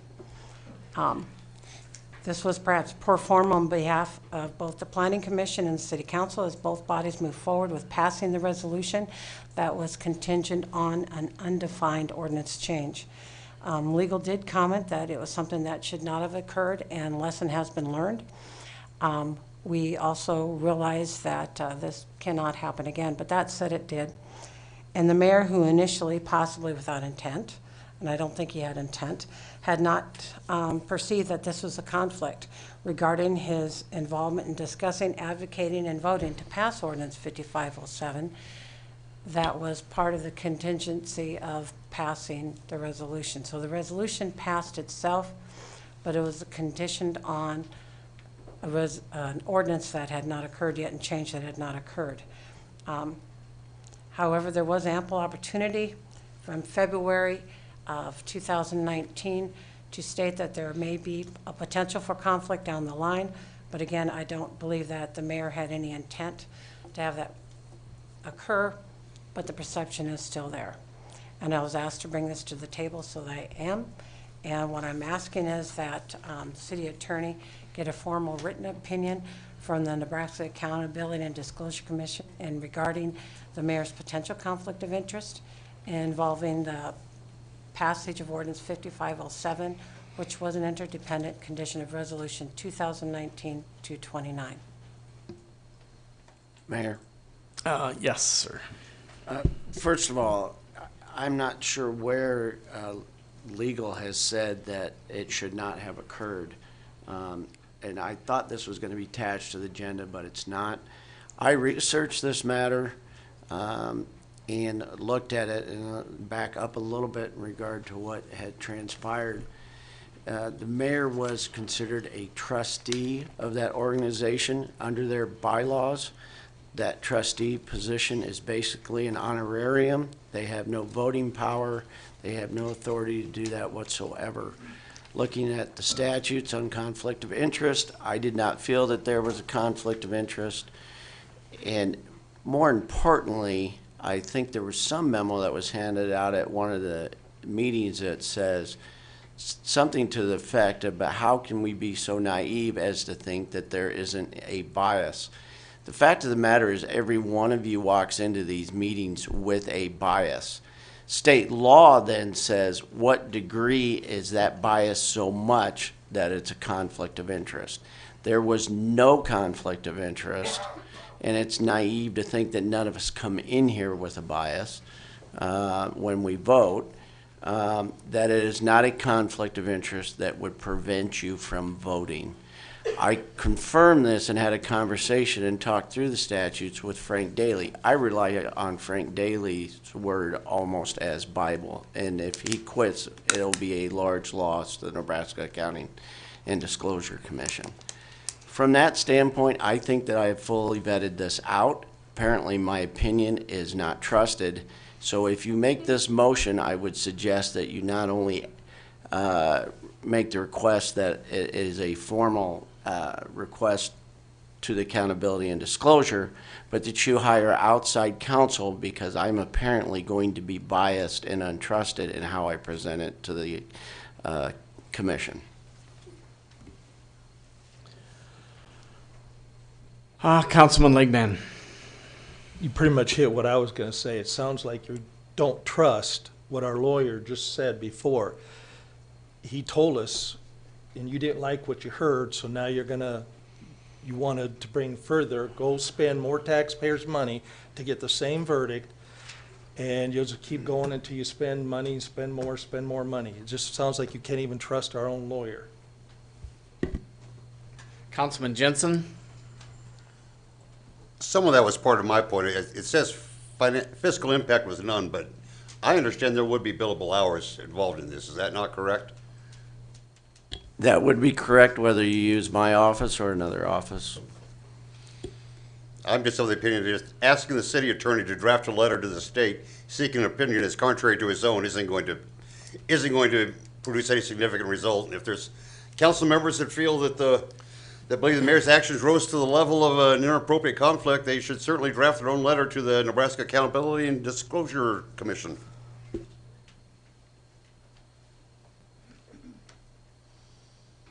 Any other comments for staff? Councilman Yerger? Well, I truly think that this particular circumstance is one that I hope we don't see again. And I do think that council's advice to us going forward was we should not be conditioning one item upon another item, especially when the second item requires a 3-reading review. And that's what started this whole process. And linking those together was probably in bad judgment. And in defense of what we inappropriately, I think, did at the time, was asked whether or not we shouldn't postpone the decisions on the conditional use permit until 5507 had been solidified and passed through proper readings. And I think you indicated, yeah, that would have been the proper way to deal with this rather than to linking them together and making them interdependent. And thereby, it creates the issue of, even though there may not have been a violation in 5507, because that was an ordinance and a change of municipal code, the linking them together and the seating of the mayor as a trustee on that board does pose some potential perception issues, if nothing else. I guess what I was hopeful is when you approached the folks in Lincoln, that in fact, knowing, having done this before myself, they render written opinions if they take it up and they actually investigate it. And that was the discussion that we had at the last meeting. Even though you may have had a sidebar conversation, they didn't render an official opinion relative to this. And I think that's what Councilmember Jacobus is looking to nail down, is to, well, how would this circumstance be treated in the future? If we handled this the same way again tomorrow, well, what would the state say about it? We really need to put a nail in this. And so sending something down and getting a letter drafted from them that says, yeah, this was not problematic, or yeah, it's got some problematic issues, you shouldn't do this. That would be helpful to us in guidance. It probably would fit with what you have said as well, with regards to we shouldn't link those together going forward. We should separate those and not put ordinances in that haven't been passed into a conditional use permit. Is that not a fair assessment? Let me do a little clarity. The interdependent between that was an action that was done as a group of the council. It was not solely the mayor's driven opinion. Secondly, Frank Daly and I talk on a regular basis, and I feel Frank Daly was more emphatic about there not being a conflict in this matter than myself. So from that standpoint, I would rely on Frank Daly's opinion to that effect. I don't think that every time we have the slightest public Open Meetings Act issue, or that we have the slightest issue that comes up there, that I can't resolve summarily, that we go through this formal process that eats up a ton of attorney time and eats up a ton of administrative time. Since I've been here, we've had multiple items go to the Attorney General and items going to accountability and disclosure that has all been dismissed. But it has not been dismissed without a lot of attorney fees and a lot of administrative time. So we can spend a lot of time on administrative time and pay me a lot of money or some outside counsel, or we can summarily get it resolved and save everybody a whole lot of time. Frank's telling me more emphatically than myself that there's no conflict here. As far as I'm concerned, that means this issue is resolved. Councilman Coons? Yeah, just going to echo that. I appreciate your frankness with that. I really appreciate the fact that you were observant enough to know that everyone that comes into this council is somewhat biased in our thinking.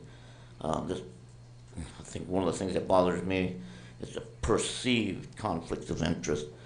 So I looked that up in my trusty dictionary just to re-verify what I think that meant.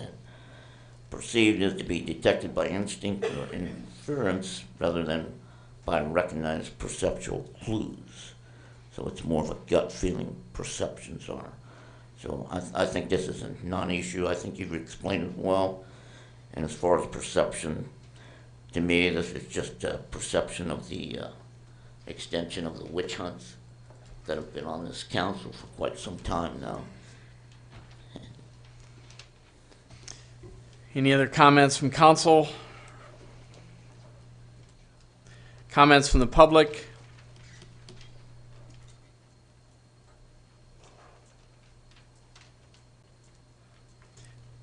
Back to comments from council. Councilman Bechtel. I think this whole thing's been pretty wild.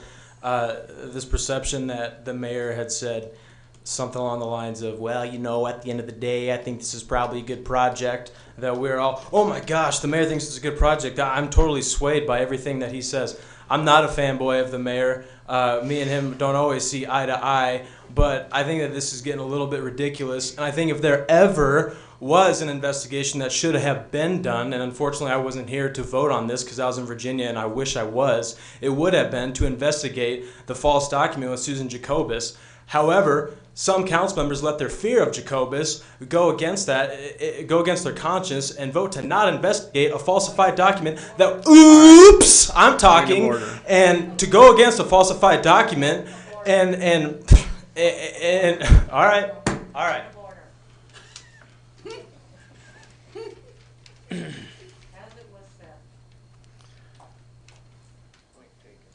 You're on, Mike, Matt. Councilmember Jacobus. What I was going to say was thank you, Mr. Sullivan, for clarifying that. I was asked to put this forth. And without going off subject, I have no problem letting this die. I was asked to bring it up. I have a copy of the legislative Chapter 49, 1402. We read it. There's been some discussion. There was some pushback from John Q. Public. It's done. I have no problem with it. I did what I said I would do when I was asked to bring this to council. So thank you.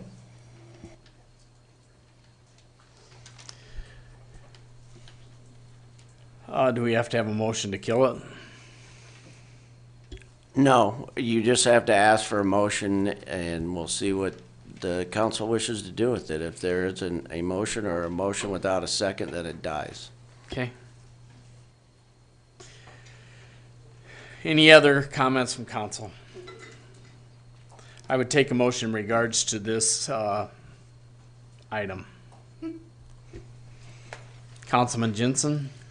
Would a motion to indefinitely suspend be in order? No.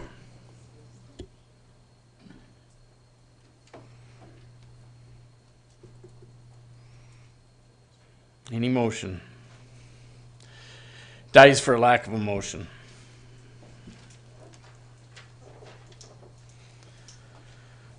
Item 38.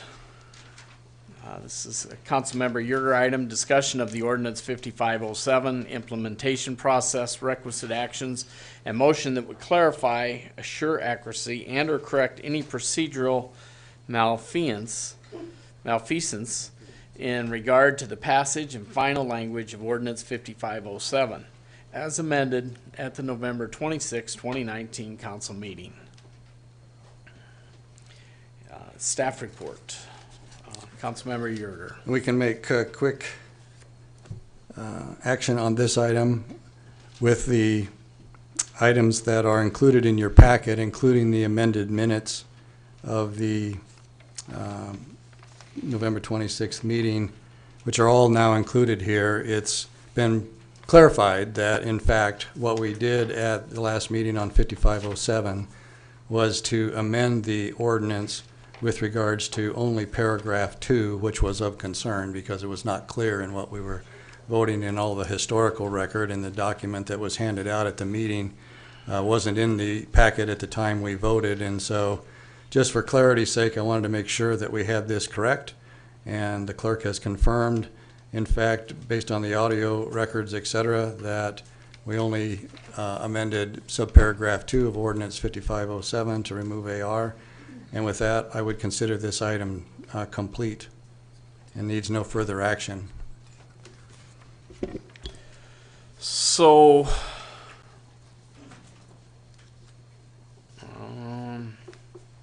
Mayor? Yeah, go ahead. I just want to make clarification that this was an error on Tyler's part. It was not malfeasance by Tyler. Malfeasance it applies wrongdoing by official. He just simply erred when he took his minutes.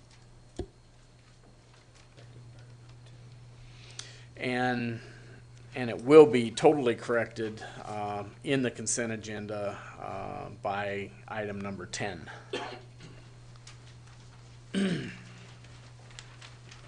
Which is a motion to amend November 26, 2019 minutes to correct an error in item 21. Then if you go in and read the backup, it explains that it should have just been AR in chapter 2.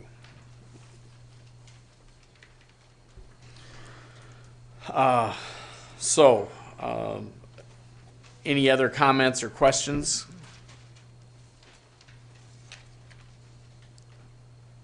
Comments from the public? Council? Comments from council? Councilman Yerger? I'd make a motion that we consider this item complete in its entirety with regards to the acceptance of agenda item 10, the correction of the clerk's minutes, and this will be a done deal. Second, Councilman Legman. I'll second that. I would take a motion to approve. Councilmember Jacobus. Motion to approve? Oh, we had it. Yeah. You know, just gonna let you vote again. We I'm probably thinking of shouldn't where vote we're twice, going I'm next. just saying. Is where I'm thinking. Cast your votes.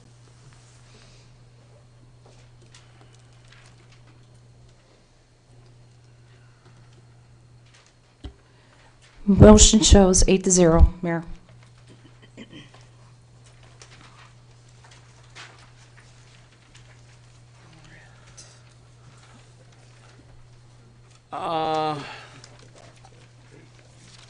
I would like to go, just so we get this cleaned up, we're set to go back to the consent agenda. So I would, though, because it is part of the consent agenda. Oh, mine. Yeah. Sorry. Okay. I'm so worried about number 10, I just don't want to forget it, so. Item 43, Resolution 2020-024 for the sale of city property rights for Highway 77 Southeast Beltway. At this time, we'll have staff report. Dave Godigan, Director of Public Works. Good evening again, Mayor and City Council. These two items are very similar, but we separated them out because the state sent them at two separate times and they're approved by two separate documents needing a city signature on them. So I'll tackle item 43 first. This is I'll back up a little bit. These are the second and third property sales that we received on the Beltway project. One was approved on October 29th to sell some land. Basically, it's that strip of right-of-way through the park that'll be north of the roundabout that's roughly at Hills Farm Road and Main Street. So shortly after that one was approved, we got a second packet, which is track number 6, they're calling it, for the sale of the property. In a follow-up meeting unrelated to this project, Mr. Newton was informed that we don't own track 6. And what that is it's the levee basically from Main Street roughly to the Burlington Northern Railroad. We found out we didn't own it, or we suspected we didn't own it. We contacted the gravel company. They said they didn't own it. So essentially it was a piece of land that the levee sat on that the city inherited when we took over the levee. So this went back and forth. We did a title search. Title search showed that we did in fact not own it. So this went back and forth with the state. So I was like, how do we sell property that we don't own? So through all the title searches, we verified we don't own the land, but we do own property rights on the land. And so they're buying those property rights on the land where the Southeast Beltway will sit on top of the existing levee. The roadway will be there. So I got concerned at that point. It's like, well, if you're sitting on our levy, what happens to the function of the levee? So we had another meeting with the state. They brought their hydrologists and, showed me that, yes, they don't design their roadways as levees, but they realize that it's going to be the levee. And they showed me elevations. They showed me where their culverts are. And there's a little piece of the existing levee where it ties into the railroad that will become not part of the roadway, but part of the roadway right-of-way. So I was concerned that if they took the fill out of there, the flood could occur between the abutment of the overpass over to Burlington and the tracks themselves. So when we had the flood, we specifically fought the flood at that point where we prevented the water from coming over the levee adjacent to the railroad tracks. Plus we sandbagged the railroad tracks to prevent the water from coming over. So there's really a high urgency at that point from experience, knowing that we've got to be careful what we do here. So I got assurances they're going to leave the fill as it is. The roadway that they're designing is higher than the existing levee. The placement of culverts, etc., will be placed such that they will not allow water through, essentially negating the value of the levee. And then also there's kind of a little triangular piece where water could become tracked between the levee that will remain and the roadway the roadway embankment for the road. So we resolved all that. That happened in about December. At that same meeting, they explained that, yeah, we don't own the city doesn't own the land, but you do own rights on it. So by selling us the property rights is what they're asking. So that's kind of why it's $100 value. I mean, they're buying things that the levee board committee, whatever, when the levee was established way back when it was built, there were rights that were bought on that property. So we're selling those. The second item, item 44, I'll just carry into that, are other pieces of property that aren't even in the roadway right-of-way. Other things like easements that we have, for example, the roadway that goes down the South Street ditch.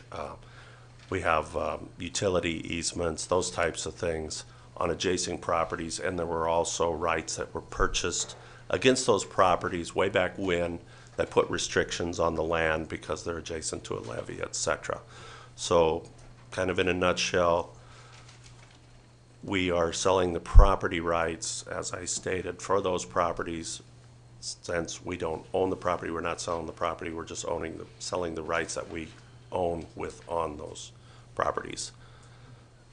That all said, this is probably one of the most difficult processes I've ever gone through in many, many years. To have it explained, to go back and forth with the title searches, and to finally get to where we are tonight. And as the mayor said, they are very anxious for us to sign off on this so that they can proceed forward with bidding of this project.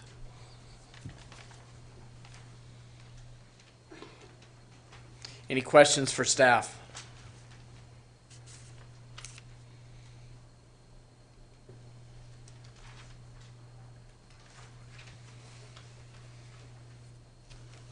Any comments from the public?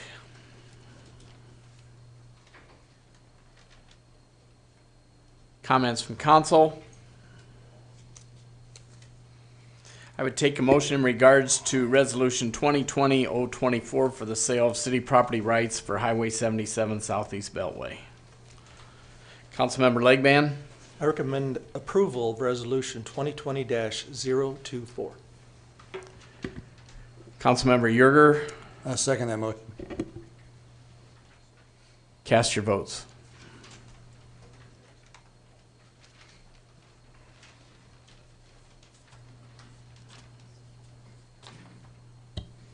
Shows 8-0, Mayor. Moving on to item 44, Resolution 2020-025 for sale of city property rights for Highway 77 Southeast Beltway. Dave has explained this particular item along with 43. Any other questions for staff?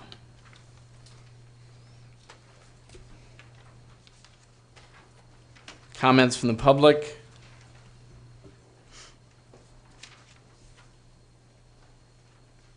Comments from council? Councilmember Eurer. Make a motion to approve Resolution 2020-025. Councilmember Legman. I'll second that. Cast your votes.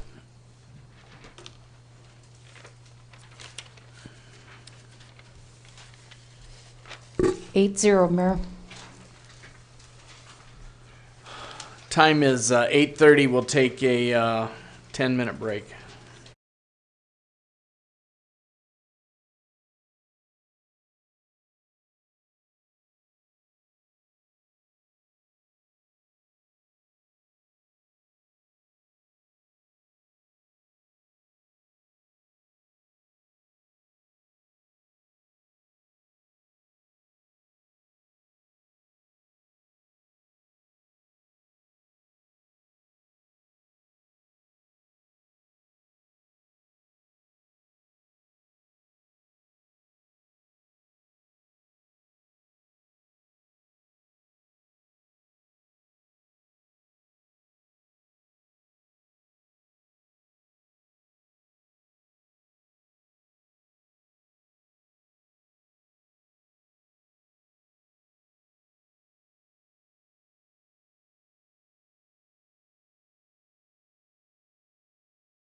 Started.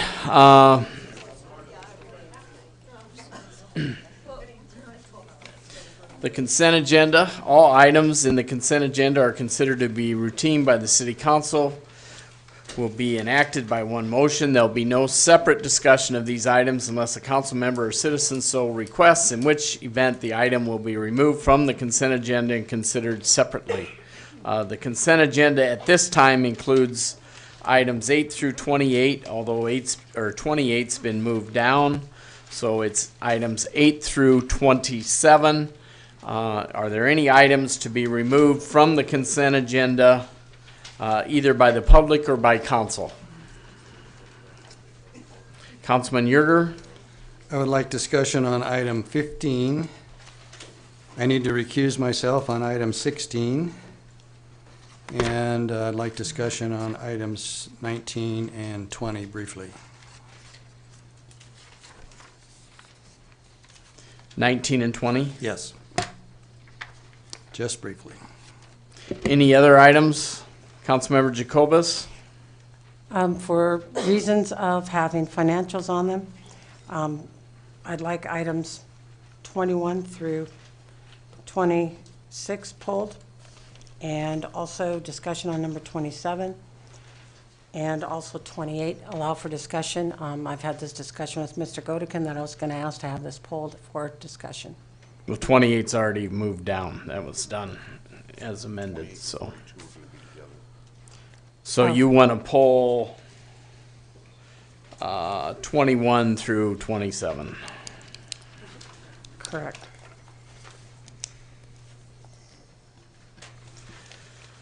Any other items to be removed from the consent agenda?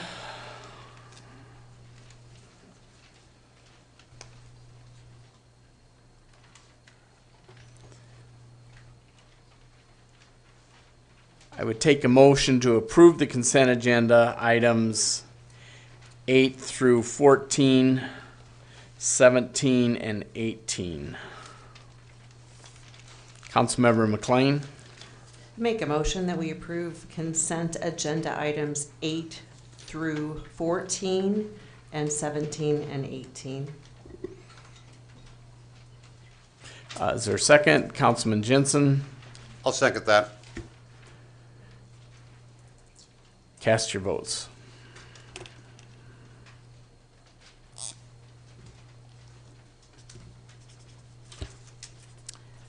Vote shows 8-0, Mayor.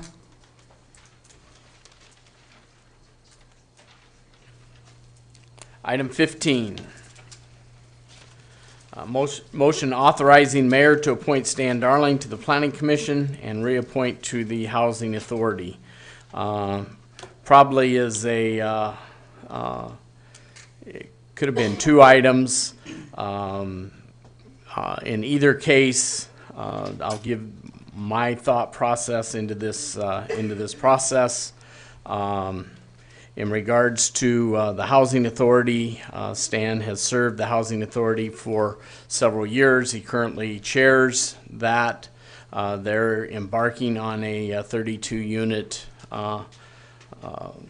construction project in Fountain Springs, and I'm sure he wants to see that through, and wants to continue to serve one more term on the Housing Authority.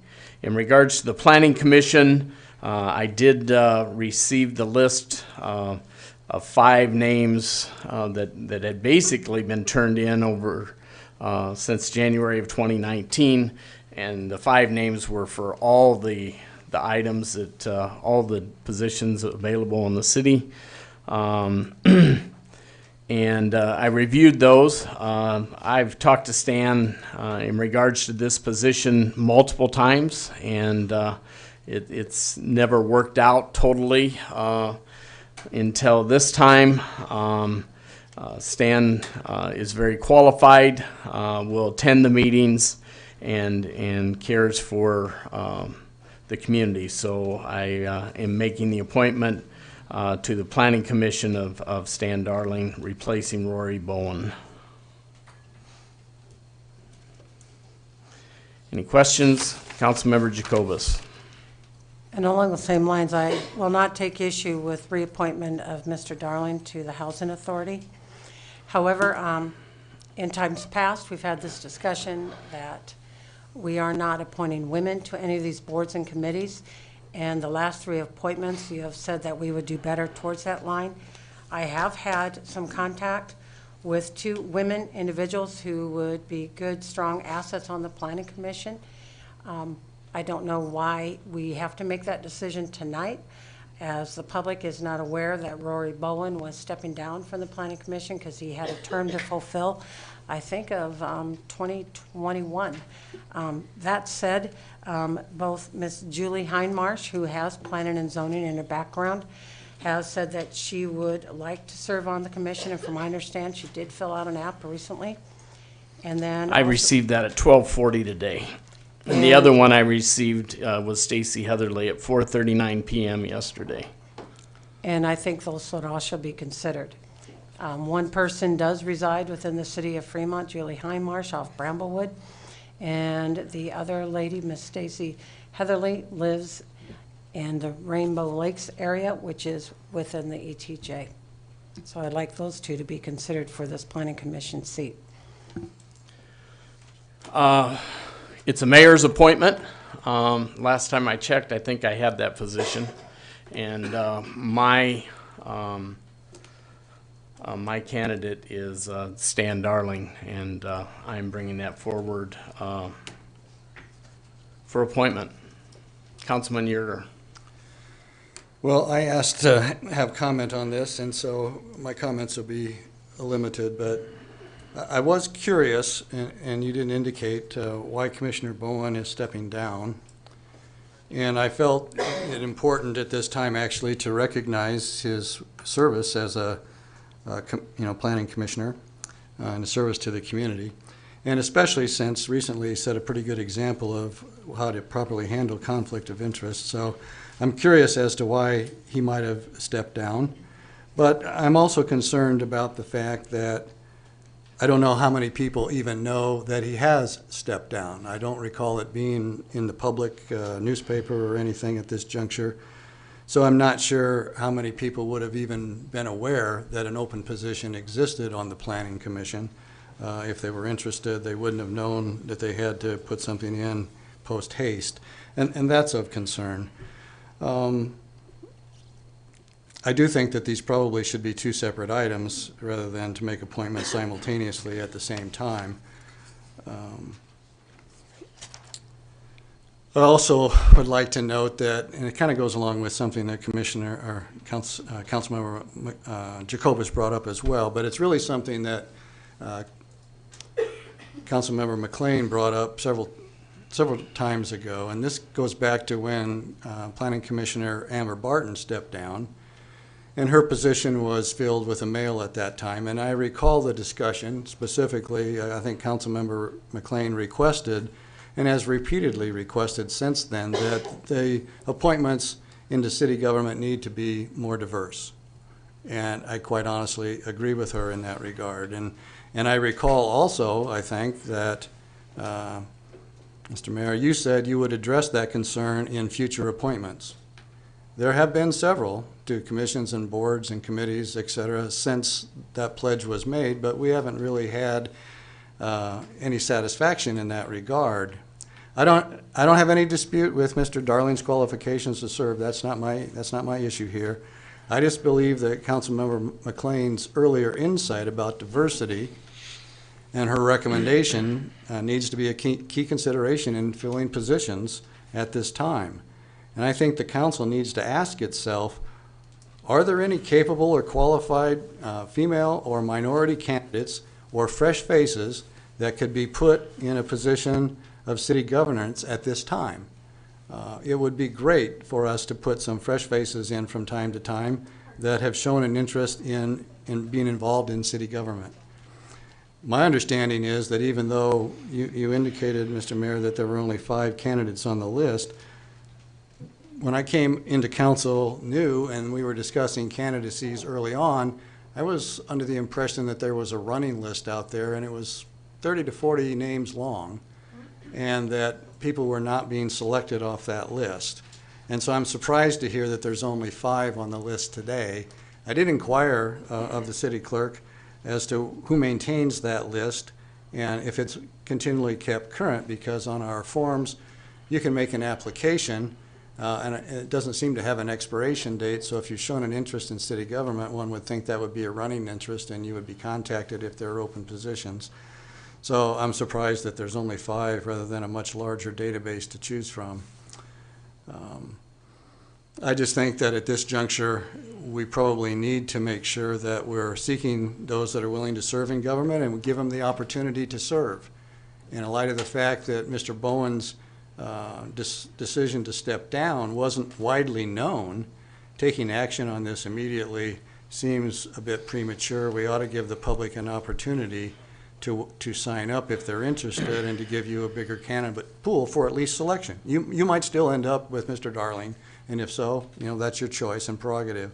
But we as council members ought to at least be able to see who are making applications for those positions before they're overlooked. So those were my concerns for taking it off. I would suggest that we should be dealing with these as 2 separate items, reappointment for the Housing Authority and a separate appointment as to whether it's appropriate yet at this time for the Planning Commission seat.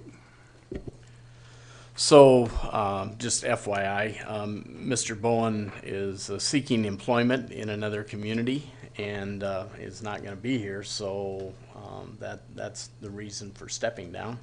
And he definitely would have served if he would have continued working in the Fremont area, but he's not. So that's the reason. When the resignation came into Tyler, and that's how they usually come, he gets with me, so we continue to keep these positions full. That's how it's worked forever, and then I make the appointment. It comes in front of council. So, Councilman Ellis. Again, I appreciate the comments by Councilman Yerger and Jacobus. I echo those concerns. I really do believe last census there were 43% women in Fremont, and I think it's time that we start working towards making sure that our planning commission and all the other entities out there have a more diverse population that meets our population as a city as a whole. So again, nothing against the current candidate or who you're recommending, but I do believe we need to, as a council and as a mayor, push forward towards making our commissions and boards more diverse.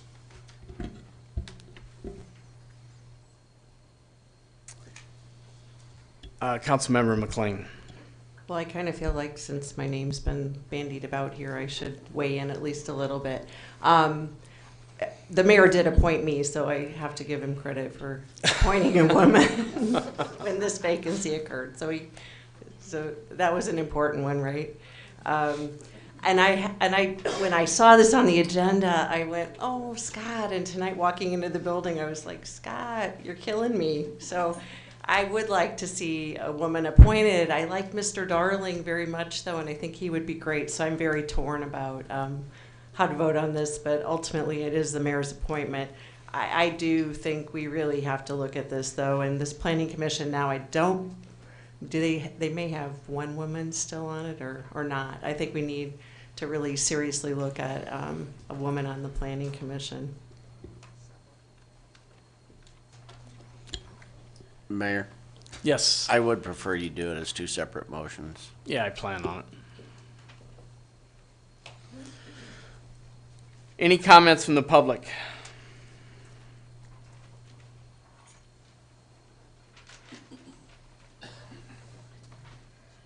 Comments from council?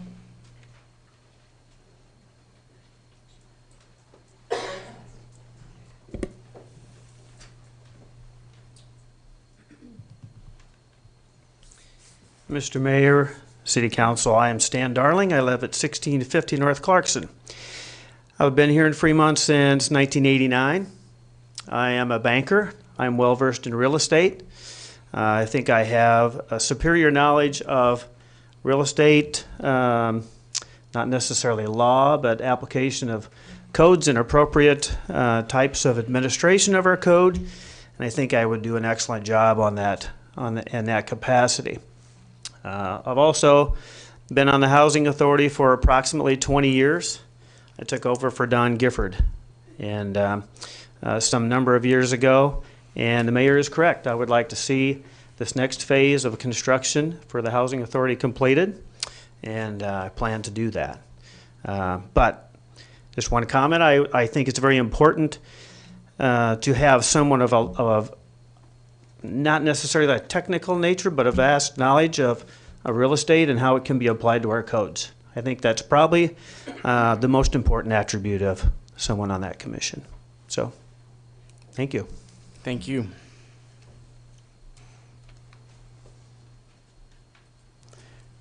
Comments from council? Councilman Coons? Yeah, I appreciate Stan coming forward. I think he's a good candidate for this. And I also appreciate the decisions that the mayor is making on this. I don't believe his decisions have anything to do with sex or anything. I've had comments to him before in jest that there's no other ones on the council or commissions that are sub 5 feet tall. And I don't take offense to it. I wish there were more people so we could share the jokes. But I'm not going to be offended by the fact that there aren't. And I know, probably most of the people that I know that are sub 5 feet, when it comes to qualifications, they're probably smarter than me and they don't want to have anything to do with it. But I'm going to give my trust in the council's decision. I've known Stan for quite a few years, and I think he's a good candidate for both positions. And I applaud the mayor for looking at him. Any other comments from council? Councilman Yeager? Well, I was just going to make a motion. You're going to split them, it sounds like. Yes. And I would be in favor of sponsoring a motion to reappoint Stan Darling to the Housing Authority to continue in that capacity. Is there a second? Councilman Legman? I'll second. Cast your votes.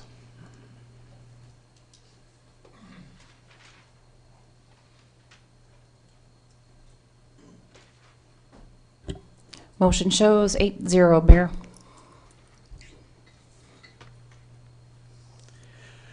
And now I would take a motion in regards to the appointment of Stan Darling to the Planning Commission. Councilman Yeager? I would like to make a motion that we continue the appointment to the Planning Commission at least till the next meeting, so that there would be an opportunity for public notice that Commissioner Bowen's seat was open, and others that might be interested in that would have an opportunity to declare.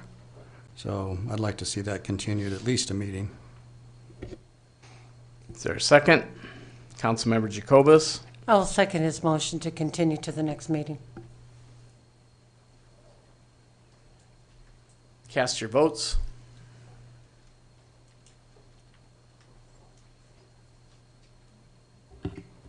Motion shows 6-2.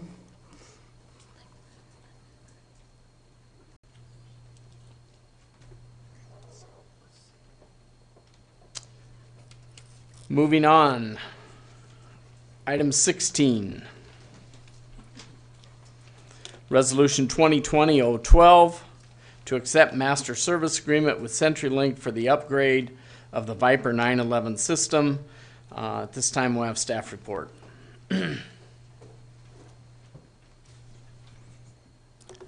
Mayor, the only reason I pulled that, if you are pulling it, is because I can't vote. Right. Okay. Yes. Just a quick overview. Good evening, Shelley Hoserlin, 911 Director. This is just the service agreement that goes with the project that I brought before you last time. It just was omitted from the packet, and this is the agreement with CenturyLink to do the 911 upgrade. Thank you. Any questions for staff? Councilmember Jacobus? I had just a very brief question. Is there a renewal in this? And I assume that legal has fully reviewed the contract itself. So is there a renewal term in here of any kind? This service agreement is to conduct the upgrade of the 911 server and all of the equipment. So it's not an ongoing thing, it's just the, So to there's do the no tech upgrading. support, or there's nothing that we need as far as tech support like we have on some other That's- asks that we've had? That's a separate agreement. It's separate? Mhm. Okay, thank you. You're welcome. Any other comments for staff? Questions? Comments from the public? Comments from council? Councilman Yerger will be abstaining on this item. I would take a motion in regards to Resolution 2020-012. Councilman Legman, I make a motion to approve Resolution 2020-012. Councilman Coons, I'll second that motion. cast your votes.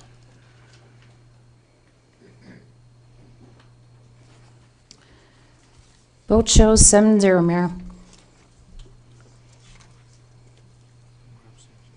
And one abstention. One extension. Okay. Okay, item 19, Resolution 2020-014, authorizing Fremont Department of Utilities to purchase a replacement AT-40GW aerial device from Alltech Industries Incorporated through Sourcewell. At this time, we'll have staff report. Troy Shaven, Assistant City Administrator, Utilities. This is for the Electric Distribution Department. It's for the purchase of a backyard lift machine. It replaces a 2008 machine. This is a hydraulic lift with a bucket. It reaches, I believe, 60, I don't have the backup, it's like 62 feet. Hydraulic machine with outriggers. It's purchased through the NGPA Sourcewell contract, and there's a discount of $4,086 using that Utility and Infrastructure Board. It says unanimously it was 4-0. Any questions for staff? Comments from the public? Comments from council? Councilman Yerger? This is one of those items, like I've had in the last several meetings. I don't have any objections to what's here, other than in the resolution itself. In the last paragraph of the resolution, I'd like to strike the portion of the sentence that says, accept the recommendation of the Utility Infrastructure Board, because there's nothing in the resolution that prescribes the date and the vote count. It's in the staff report, but not indicated in the resolution, and we've been eliminating those. And I have to honestly say, I want to recognize my discussions with Mr. Newton, that in the future, if we're going to reference these items as being recommended by the utility board or any other board or commission, we'll actually be citing the date of their meeting and the vote count. And the reason that the vote count is important, at least to me as a council member, is I would like to know whether it was unanimous or if it was 4-1 or 3-0 because 2 members were absent, or if there were dissenting votes. I might be interested in why they dissented. And so having that kind of information, I think, is important for us, and that's why I've been moving in that direction. But City Administrator and I have agreed going forward that'll be the case. But this happens to be one of those leftover ones where that's not in the resolution, and so I'd like to strike that sentence, or part of that sentence. That's the only reason I brought it off agenda.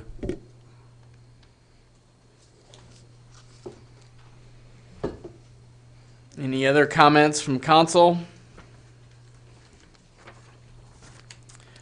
I would take a motion to amend the resolution. Go ahead. I would make a motion in the last paragraph of the resolution that says, now therefore be it resolved, that we strike from accept the recommendation of the utility board and Utility and Infrastructure Board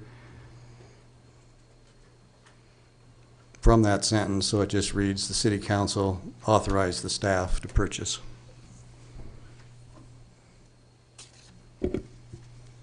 Councilmember Jacobus? I'll second the motion to amend. Cast your votes.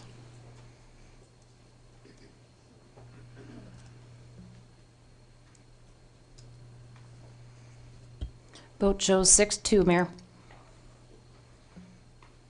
Now I would take a motion in regards to the amended resolution 2020-014, authorizing Fremont Department of Utilities staff to purchase a replacement AT 40 GW aerial device from Alltech Industries. Councilmember Jacobus. I make a motion to approve resolution, the amended resolution 2020-14. Second. Councilman Yerger. I'll second that motion on the amendment of resolution, on the amended resolution 2020-014. Cast your votes.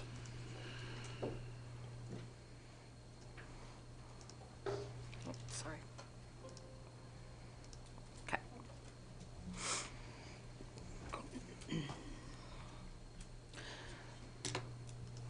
Motion shows 8-0, Mayor.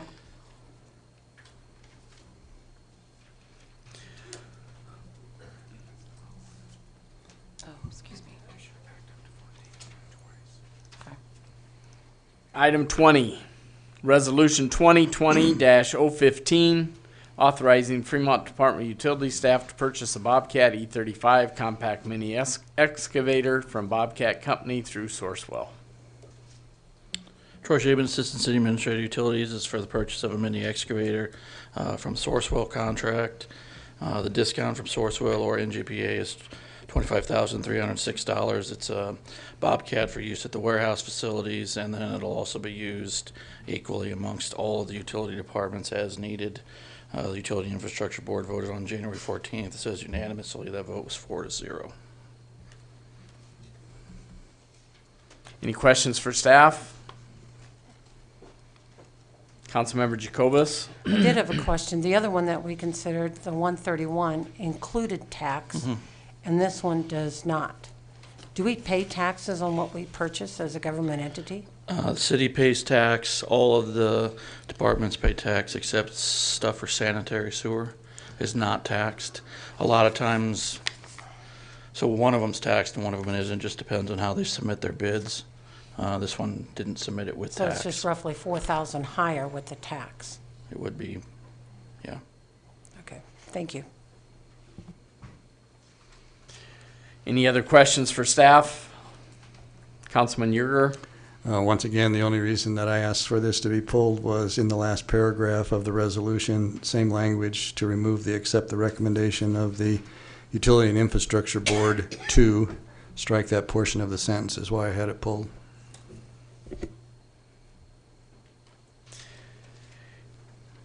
Any other comments for staff? Comments from the public? Comments from council. Councilmember Jacobus. Shouldn't we also say that the mayor is authorized to sign this like we did on the prior one? Because it should say the mayor and the city council authorize staff to purchase.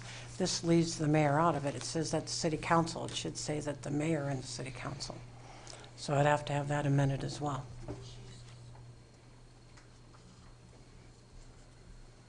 Any other comments from council?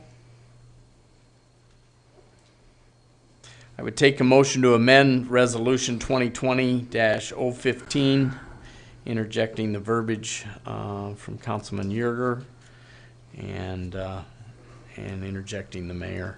Councilman Yerger. You're striking the portion that I wanted stricken and adding the portion that Councilmember Jacobus wanted added? Correct. Thank you. Is there a second to the amendment? Councilmember Jensen.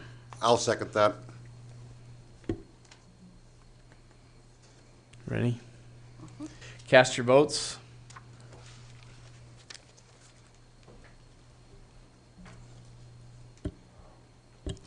Mayor shows 7-1. Okay, I would take a motion in regards to the amended resolution 2020-015. Councilman Jensen. I'll make the motion we pass resolution amended resolution 2020-015. Councilmember Jacobus. I'll second his motion. Cast your votes.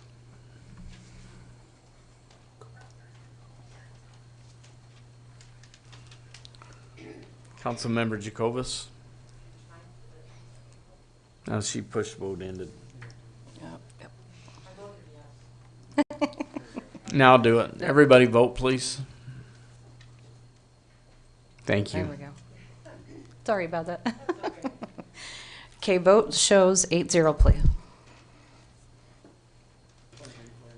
Yes.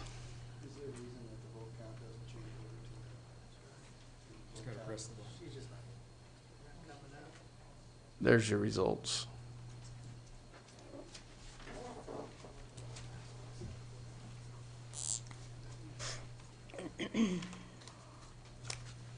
Item 21. Resolution 2020-016, authorizing the purchase of 225,000 tons of nominal 8,800 BTU ultra-low sulfur coil per year for 2020-2021 for Londy Wright Power Plant. This time we'll have staff report. Jeff? Mayor, City Council, Jeff Shanahan, Plant Superintendent, Londy Wright Power Plant. This is for the contract coal supply for the plant for 2020 and 2021. Any questions for Jeff? Councilmember Jacobus? We don't have a contract or anything in here, but what I'm also not seeing, we don't have any dollar value. Is this something that's undetermined, we just suffer at the market? Or do we have a ballpark idea where this falls? We get a price, it's a proprietary price. We typically do not post that. No, that's fine. I just Yep. didn't understand. I appreciate Yep, it. and this is the contract price, so we go out for bids with the suppliers that can be served by Union Pacific. Not all coal mines have Union Pacific access. This is typically the way we have done this, correct? Correct. Is We that- buy a certain percentage on contract coal, and then the rest of it we buy on spot based on the units that we have operating and the seasonal demands. Where are we at on what we purchased in the past right now? Are We've we- got a considerably large pile right now because of some of the other issues going on at the plant. So we're still going to we'll take approximately about 285,000 we're estimating this year. So there'll be about 50 or 60,000 purchased on spot, maybe more, depends on the loads. Okay, thank you. Any other questions for staff? Comments from the public? Comments from council? I would take a motion in regards to this item. Councilman Yerger? Make a motion to approve Resolution 2020-016. Is there a second? Councilmember Legban? I'll second that. Ready? Cast your votes.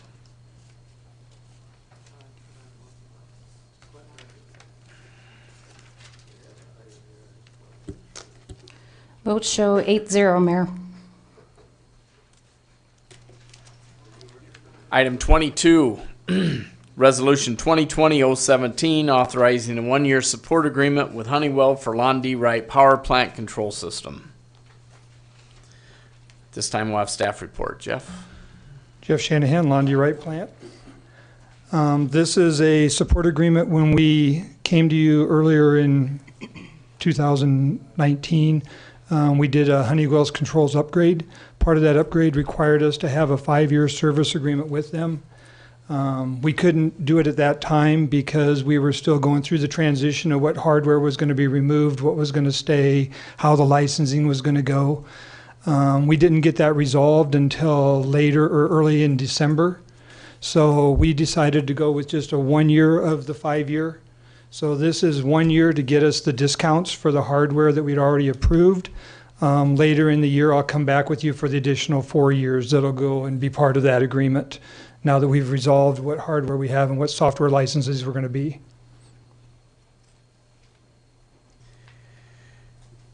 Any questions for staff?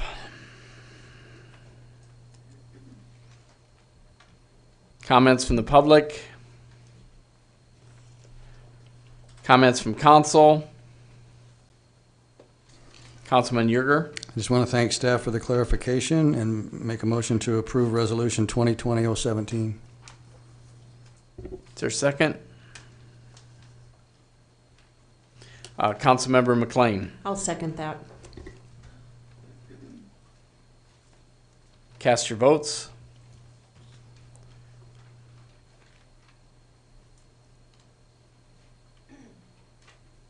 Motion shows 8-0, Mayor. Item 23, Resolution 2020-018, authorizing the renewal of quicklime Regent supply agreement with Mississippi Lime for Lundy Wright Power Plant. This time we'll have staff report. Jeff. All right, this is the lime that's utilized in the AQCS project that we installed back in 2015. We have a 5-year agreement with Mississippi Lime that's renewable per year. We went and checked against the other suppliers that could supply this product. Their product was not as good a quality that would be we were looking for, and the cost was higher due to the transportation costs. So we're asking that we just renew this for another year. You can see there's a slight increase, but it's less than it was the year before than when we did this. Any questions for staff? Councilmember Jacobus.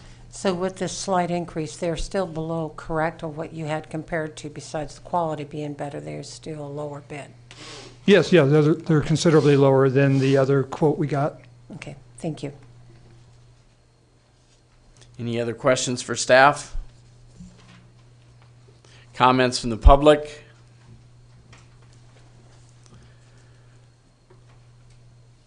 Comments from council? I would take a motion in regards to this item. Councilman Yerger. I make a motion to approve Resolution 2020-018. Councilman Coons. I'll second that motion. Cast your votes.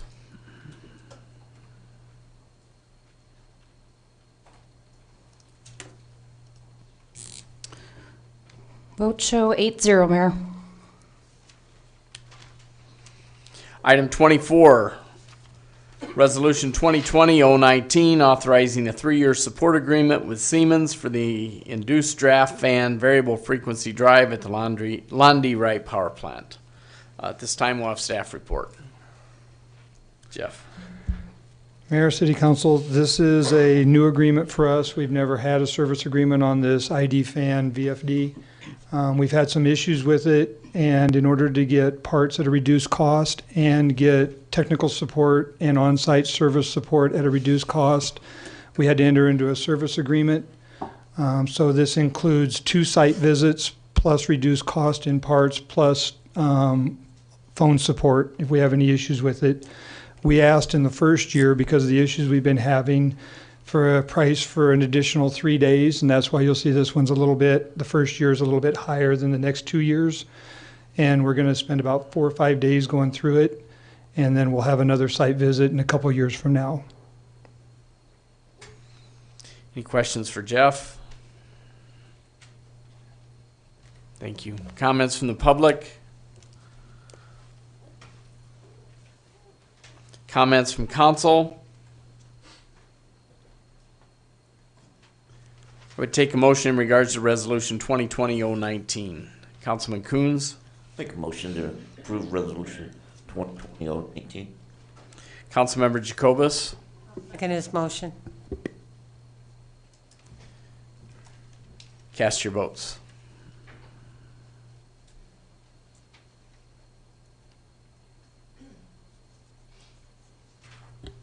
Vote show 8-0, Mayor. Item 25, Resolution 2020-020 of the City Council of City of Fremont authorizing the scaffolding rental, installation, and removal for Unit 8 boiler evaluation. Staff report, please. All right, Mayor and City Council, later in 2019, you approved the boiler inspection that was going to be done. In order to facilitate that, it requires scaffolding in the boiler and scaffolding on the external piping. We went out for quotes on that. We typically would have 3 quotes, 1 bidder didn't bid, and the other 2 combined into one company. So they came out, looked at it, and gave us a price. Any questions for staff? Councilmember Jacobus. It is not a problem to consider this a single source, is it? I mean, if it's the only bid that you got, you requested 3 bids. You got 1 back that was a combined bid from companies. Right. And not so long ago, the library had a bid on door count, and they had gotten a company that combined, bought out another, and it turned out to be a single source bid. They were told they had to go back and seek other bids. Is this common just for utilities, or is this going to be that we can have commonality if it's a single source? Because it seemed like if we do for one, we do for the other. Is this okay for us to consider this a single source? And I guess I can't see through you, so I'm asking Mr. Sullivan, is it an issue? I could have stood up, but he's too tall. I don't think it's an issue that you only receive one bid, that you have to label it a single source. You just Okay. have to put it out for bid. If you only get one bid, you guys can decide to accept or reject it. Okay, thank you. I'm taking no issue, and by the way, your explanations on this are as thorough at our level as they were at the utility board, so I appreciate it, so thank you. All right. Any other questions for staff? Comments from the public? Comments from council? Councilman Yerger? Make a motion to approve Resolution 2020-020. Second, Councilmember Jacobus. I'll second motion. Ready? Cast your votes.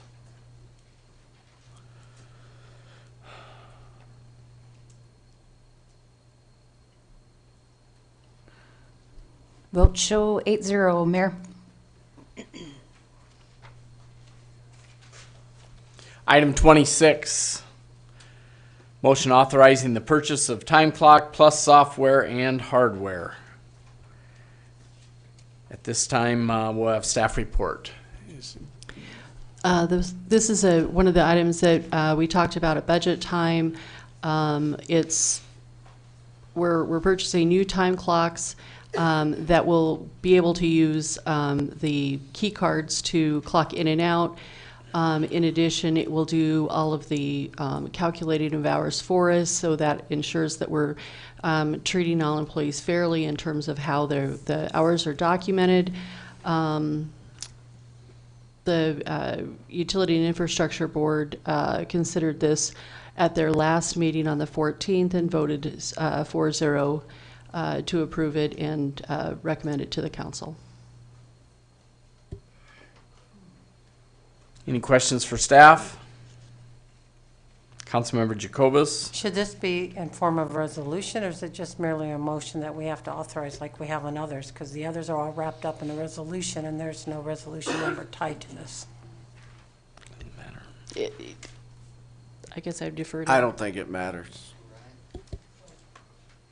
So it's more of a formality that on the others that we are authorizing purchase of or signatures, that it's a resolution? I honestly don't know why you guys do those as resolutions. I don't either, we've always done it that way. So anytime you're making a purchase, it could simply be a motion to authorize the purchase.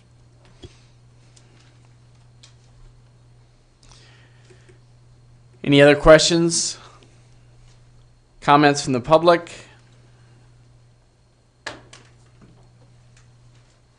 Comments from council? I would take a motion in regards to the authorization and the purchase of the time clocks plus software. Councilman Coons? Make a motion authorizing the purchase of the time clock plus software. Councilmember Jensen? I'll second that. Cast your votes.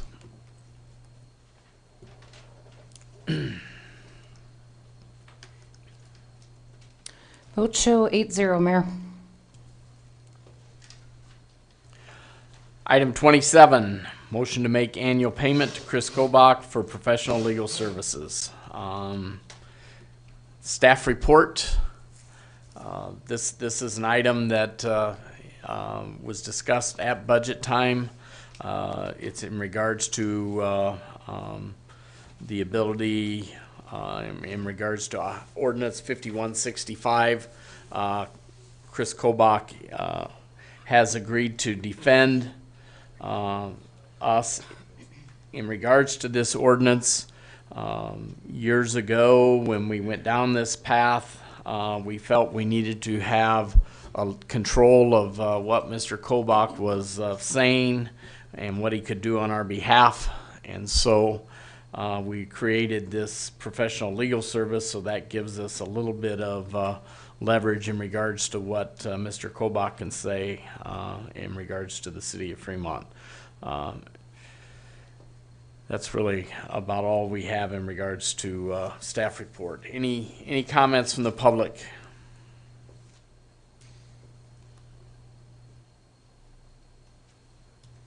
Comments from council?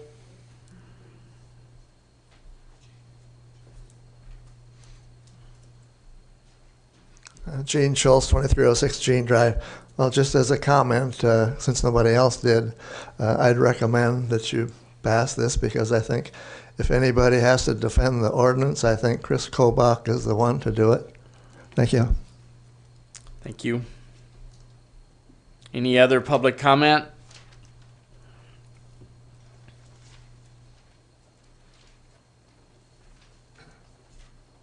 Patty Emanuel Vaughn, 2509 Peterson Avenue, Fremont. Why do we pay him $10,000 a year? Anybody? A retainer fee. We can't answer. You can't? No, And explain why? because of the code of conduct of this council. Council rules. It's in the statute, in the ordinance. That the council cannot discuss this in the public? Can't answer you. We can take your comments and then we can discuss it. We can listen to your comments and then discuss it. Okay.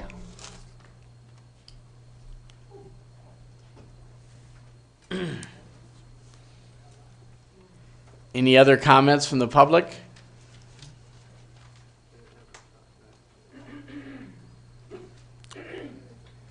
Comments from council, Councilman Ellis. Can we get legal opinion on this as far as it's necessary? I'm not sure that I could give you any advice as to whether it's necessary or not. This particular ordinance in that area is a, what do I want to say? That it's a specialized area that not too many people get into. So I would imagine that this particular individual defends these type of particular ordinances regularly, and so it's probably money well spent as opposed to having somebody try to research and get up to speed on something if something came up. This is essentially a retainer. Yes.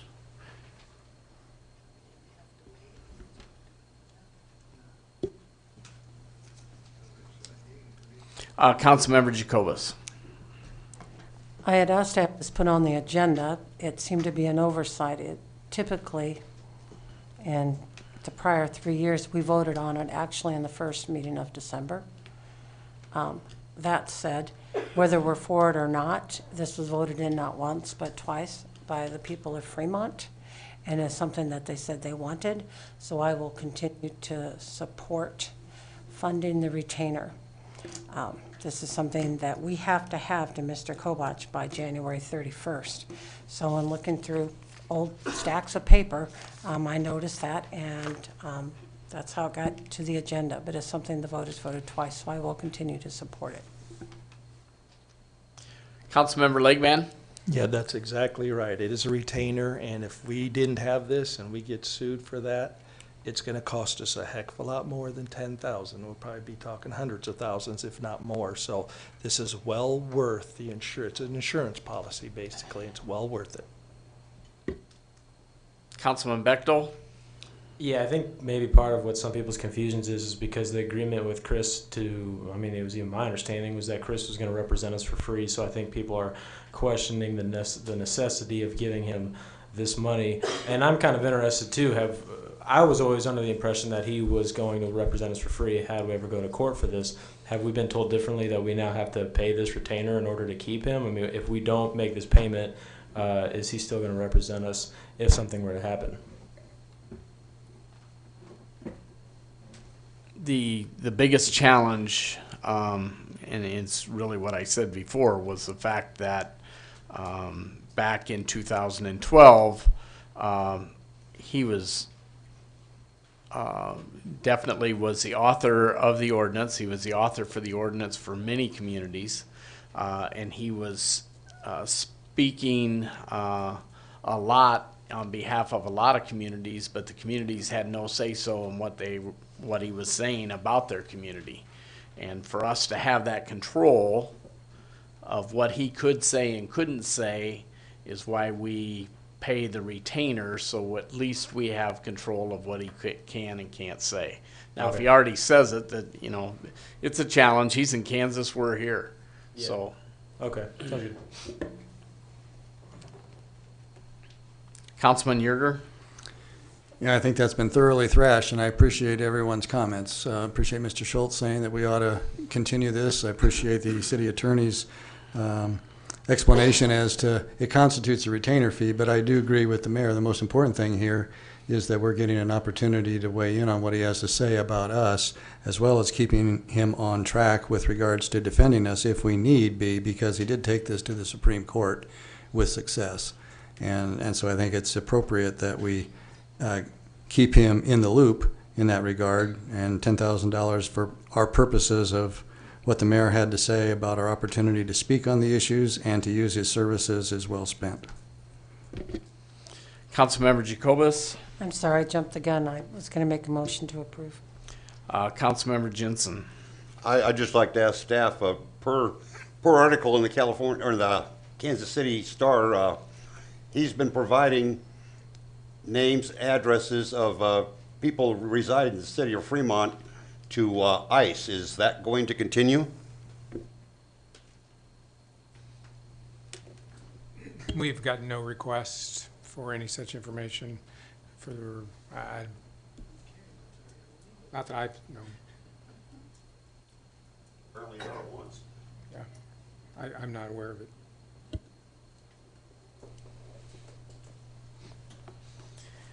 Any other comments from council? I would take a motion in regards to the annual payment to Chris Kobach for professional legal fees. Councilman Yerger? Make a motion to approve the annual payment to Chris Kobach in the amount of $10,000 to continue professional legal services. Councilmember Jacobus? I'll second his motion. Cast your votes.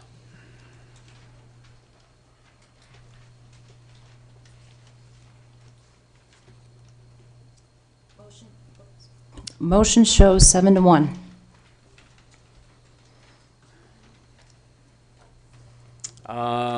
Based on what we did at the beginning of the meeting, item 28 goes to item 42. So moving on to item 30.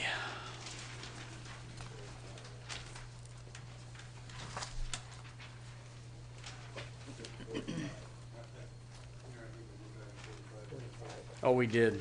Yeah. Yeah. I got it there. Item 45. Resolution for implementation of city council policy for prayer before council meetings. At this time, we'll have staff report.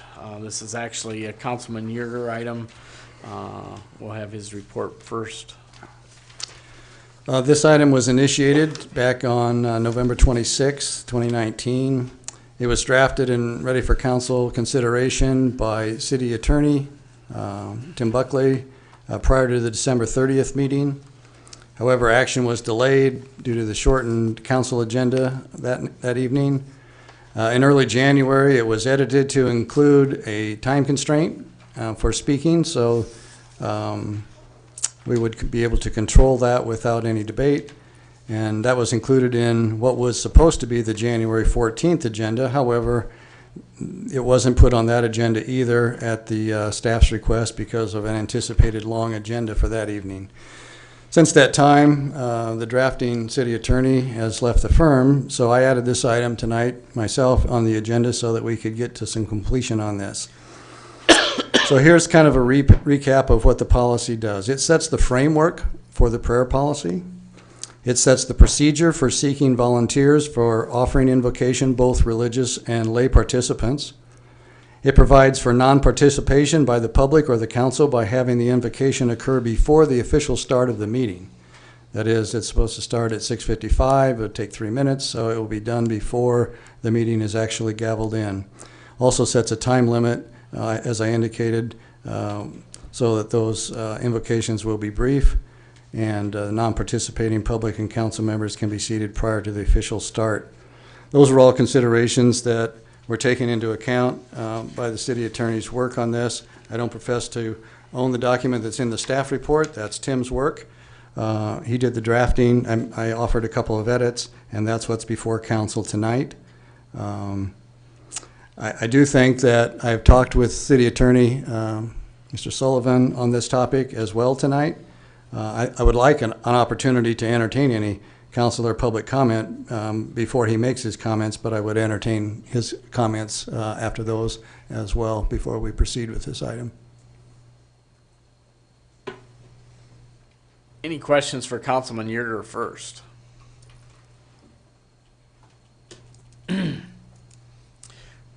Comments from the public?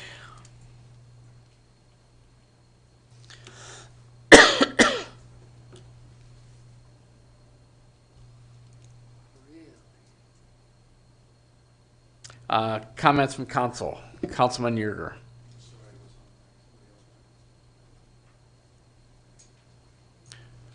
Comments from council. Councilman Jensen. I'll just make my thoughts on this, knowing that I've shared emails with just about everybody on council and some of the staff. I don't have any personal objection to prayer. My mother's buried in a cemetery of a small country church where she was baptized, confirmed, and married. I understand religion can play an important and positive roles in people's families and lives. My objection is doing this as a matter of policy in a government building. A person's unwillingness or reluctance to participate in an invocation would be on public display. And they could feel real or imagined there might be repercussions if they don't participate. I choose to honor my faith by not doing anything that could make somebody of a different background than mine feel uncomfortable or unwelcome in any way. I did make a comment about putting this in front of the Nebraska ACLU, but I'm not going to need to do that. We've already got atheist groups that want to come do our invocation, so I'm sure they'll do that instead.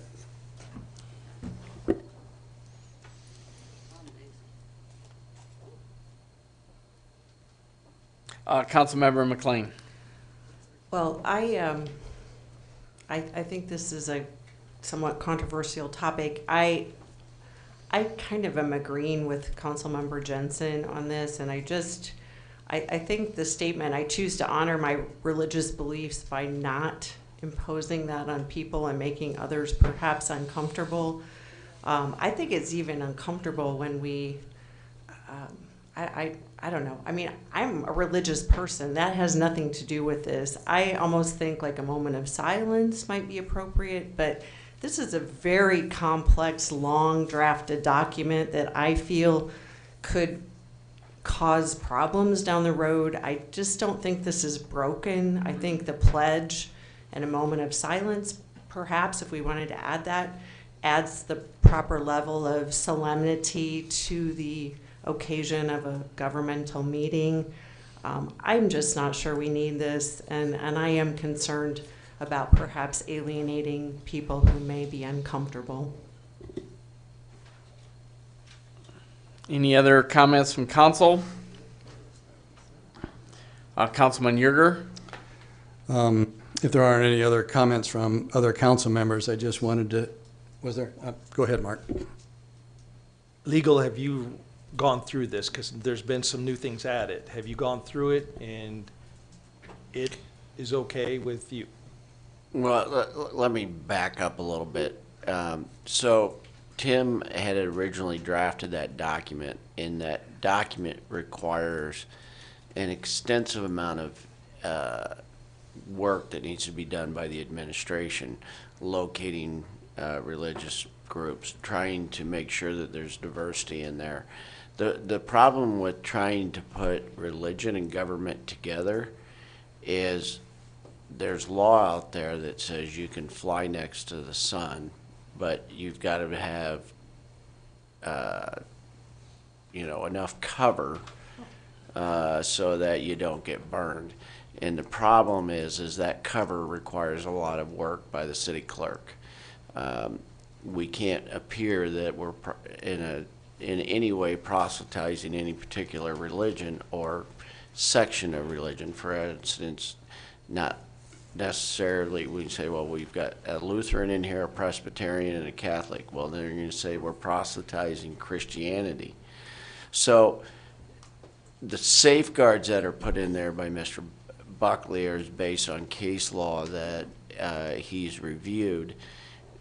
The concern from an administrative standpoint, and not to say that prayer isn't important, but it's going to take and find another thing that needs to be wedged into the city clerk's duties, that is fairly extensive.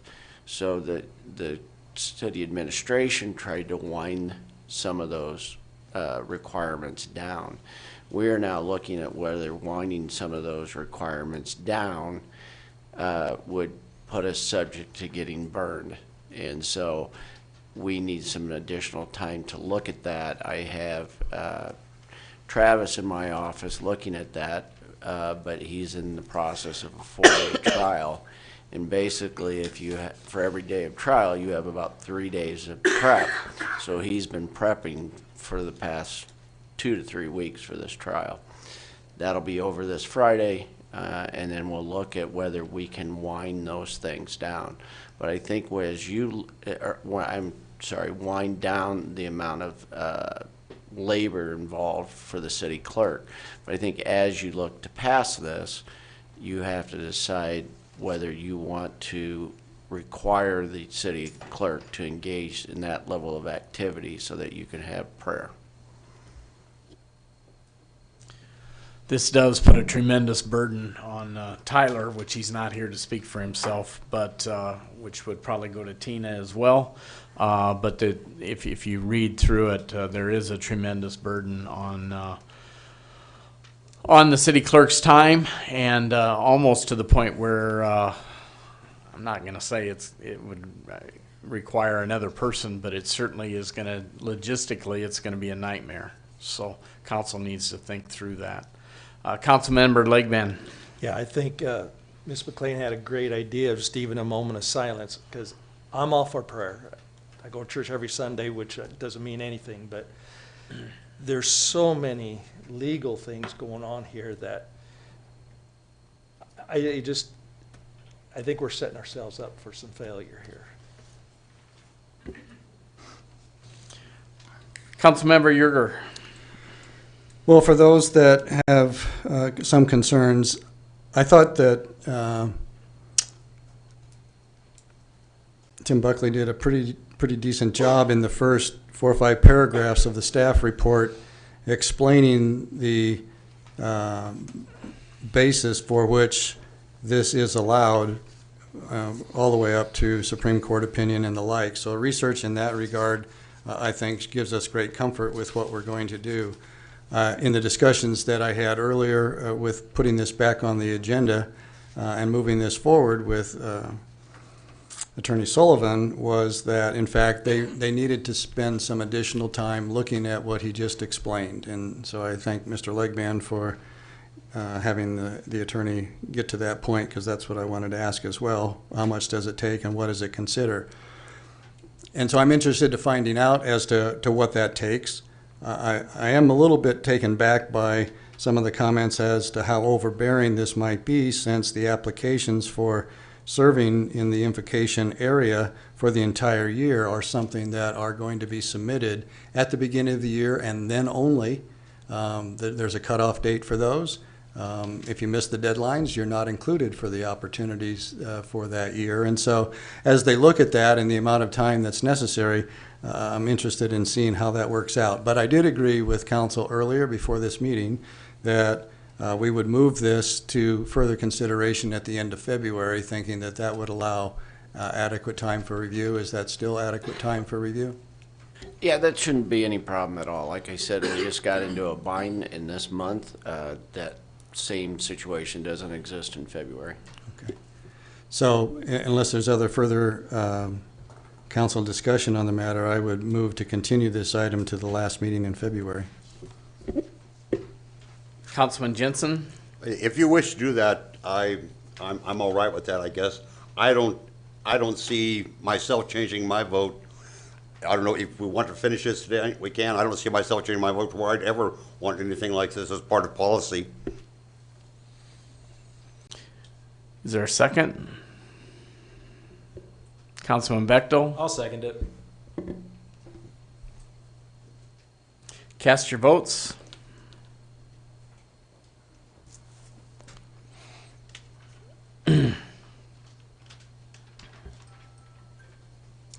Vote shows 5-3, Mayor.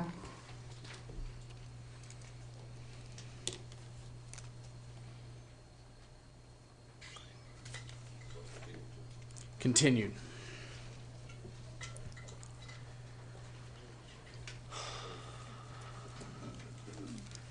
Item 30.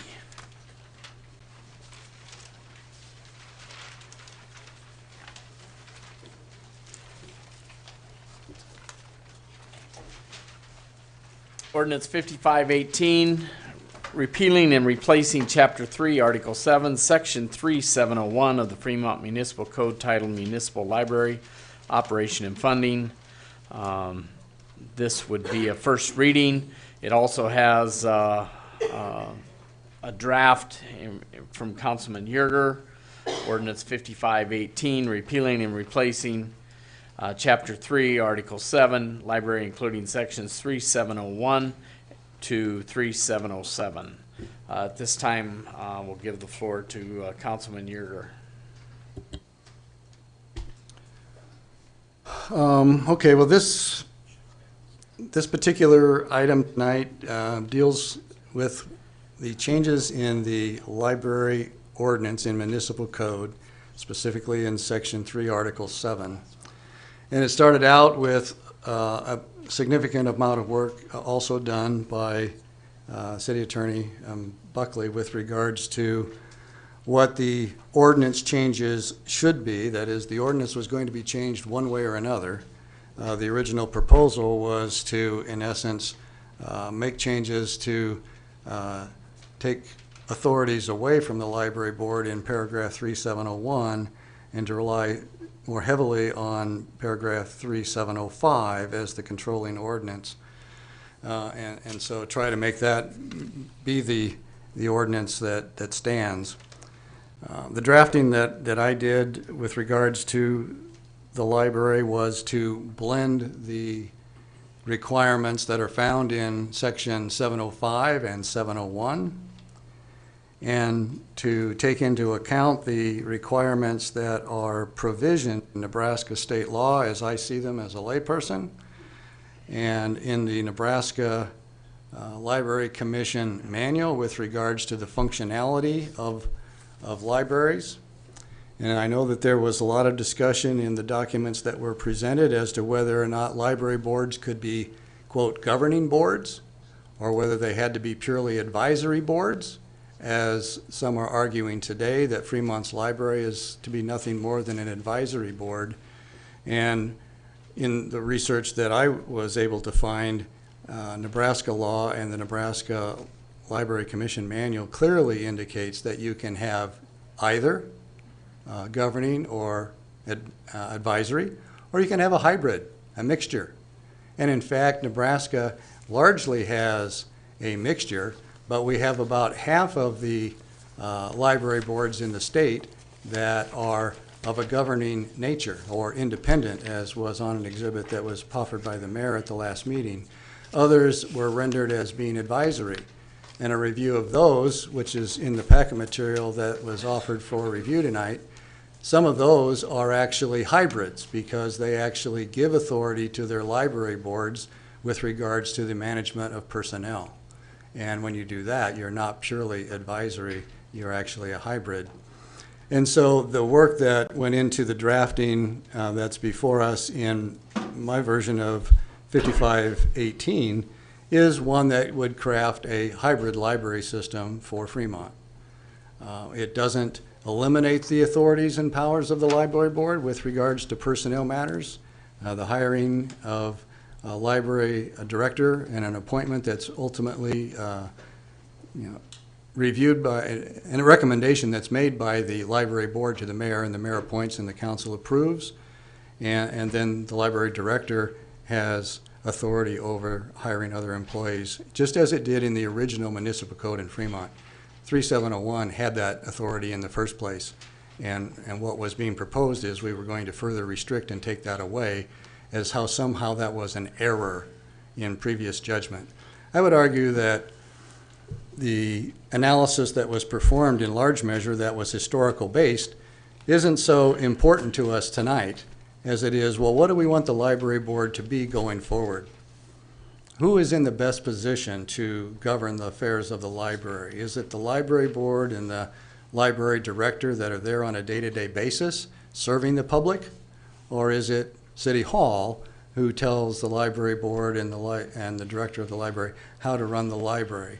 Those are important aspects that I think we have to grapple with when we think, well, what's the most efficient way of structuring the library board? And so I think when there is a significant review of Section 51 of Nebraska law, again, as a layperson, my reading says clearly the library boards are authorized to do things that many boards throughout our community might not have. That is, we have a lot of boards. Some of them have power to do and approve things. Some don't.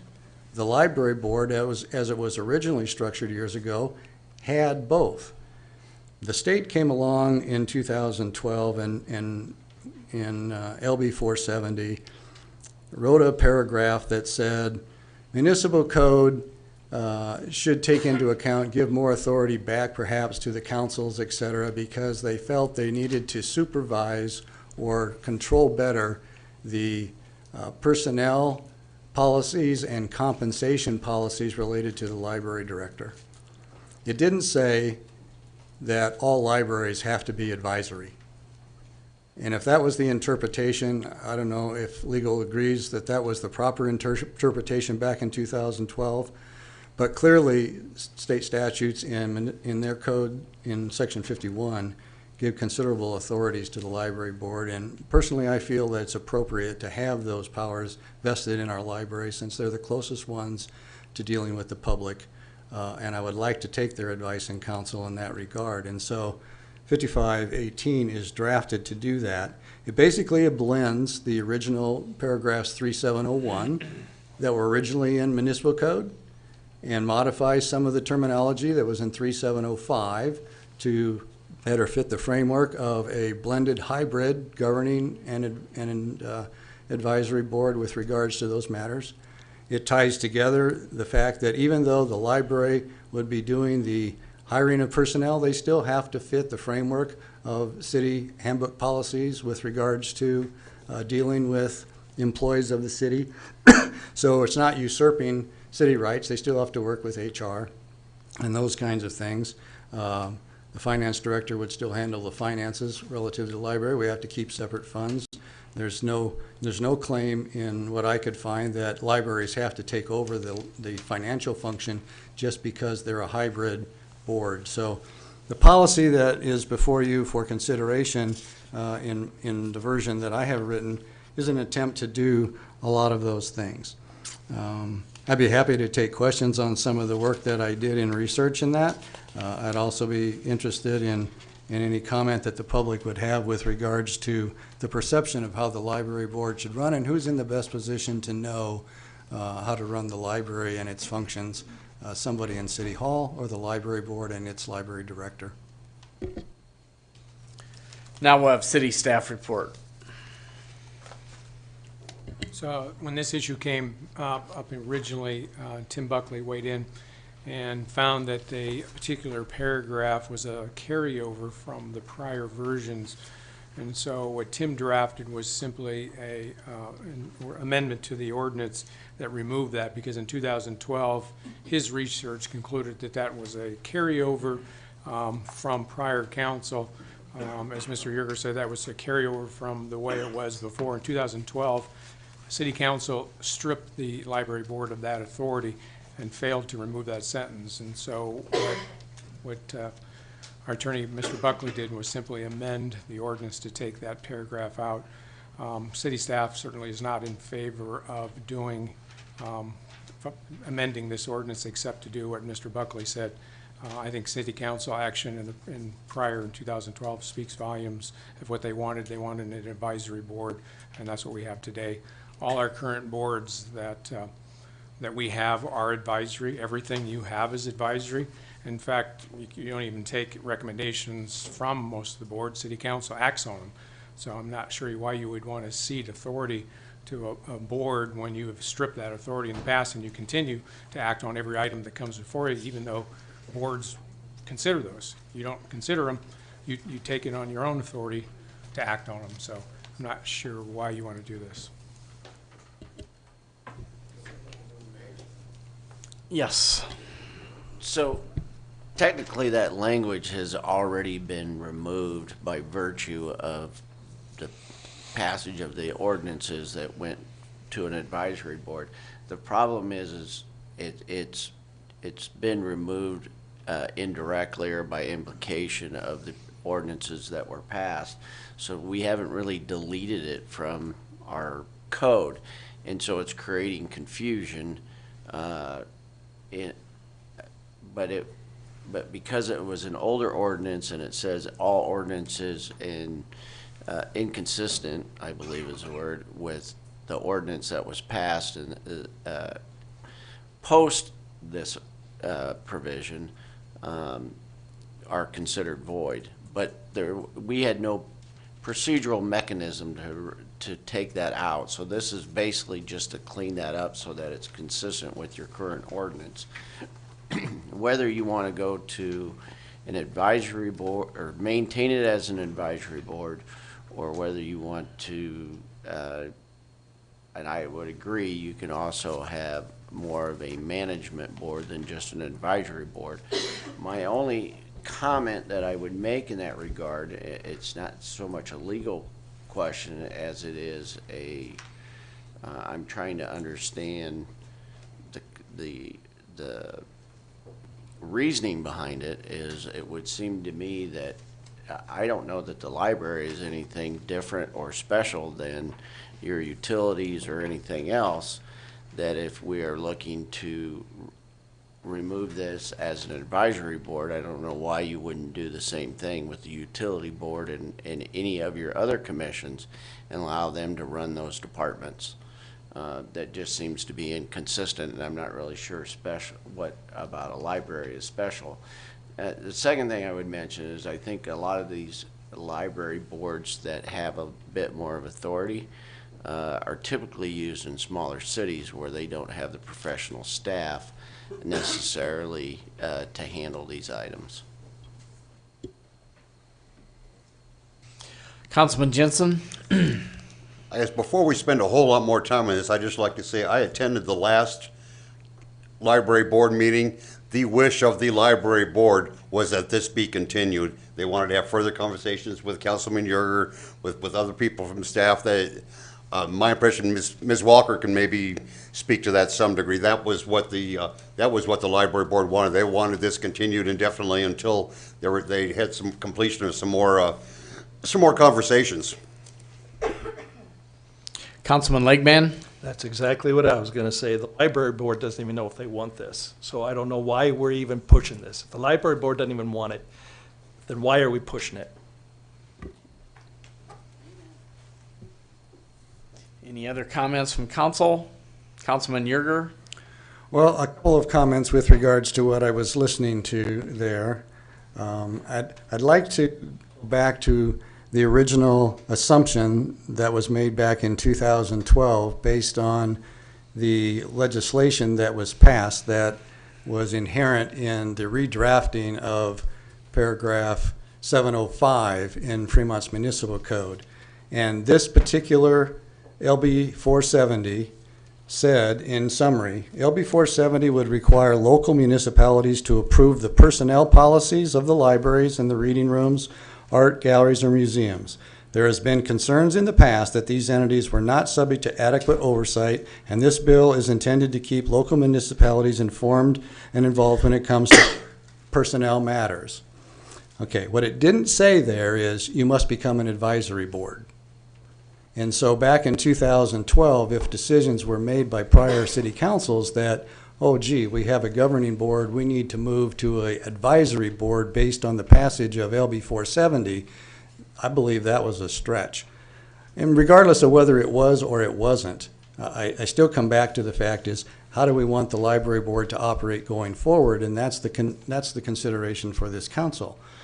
With regards to the discussion about library boards and personnel matters, I think it's particularly insightful to look at the listing, which is in the packet, with regards to the number of cities that include, even if they are characterized in their municipal code as advisory library boards, many of those, which are not small cities, like Grand Island, North Platte, Columbus, even though they were shown on the original exhibit as being advisory, they still have control over personnel matters.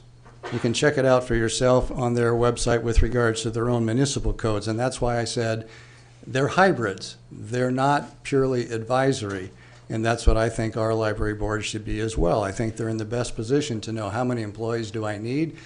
Their state law requires that they build the budget. In building the budget, you have your financial limitations, you have your headcount limitations, et cetera. So to assume that you could hire an inordinate number of people to work in the library, you would be constrained by the headcount forecast, you would be constrained by the budget. Those are prepared by the library board, forwarded over to the council for approval as a part of the budgeting process, I think under state law. And Code 51 and the Library Commission Manual is pretty clear on how that's all handled. So to usurp or take those authorities away from the board doesn't seem to be the appropriate thing to do. They're in the best position to know their needs. And I guess I would like to take their advice. So over half of those that are first-class cities are independent. That is, they are either a hybrid or they are governing authorities. 273 of the library boards, over half of those have some sort of advisory responsibility. The rest are governing or hybrid. And so to think that we need to just be purely advisory, that we need to take the authority away from the library board, I don't think is something that we have to consider, and we probably shouldn't. Then in regard to statements that were made about, well, all of our boards and commissions are already set up to be, quote, advisory only. I guess I would challenge staff to take a look at whether that's accurate or not, because when you look at the descriptions of our city boards and commissions, out of those that I found listed, I think there's 17, I would venture to say there's almost half of those that have some authority to do something besides just give advice to the mayor and the council. They actually make decisions, hear appeals, enact rules and regulations, adopt and promulgate rules and regulations. They operate under the direction of the Housing Act, not under the specific authority that we have. They regulate combined communications. So there's a myriad of those other agencies that we have that wouldn't be functioning any different than a library board that has more authority than to just, process the people that come in and out the door. And that's why I think it's appropriate that we allow them to do what the Library Commission Manual embraces as a part of Nebraska statute, Code 51 statute requirements for what library boards are allowed to do, and that includes budgeting. It includes hiring personnel that's necessary, as long as it's within the constraints of the budgets that are proposed. I can only assume that when they said, well, we want to have the councils have some authority over personnel policies and compensation, well, you probably don't want to invoke, $500,000 salary or something for your library director at the behest of the board without having oversight. Okay, that makes some sense. But to say that you don't have any authority because of that, that's not what I read the state law to say. They wanted to have give council city council's back some authority over those policies and the compensation policies, supposed to bring those to council for approval. When you do those things, then you would make sure that if you're writing policies in the library, they have to coincide with the city policies, the city handbooks, and everything like that. So there's overlap and comparability.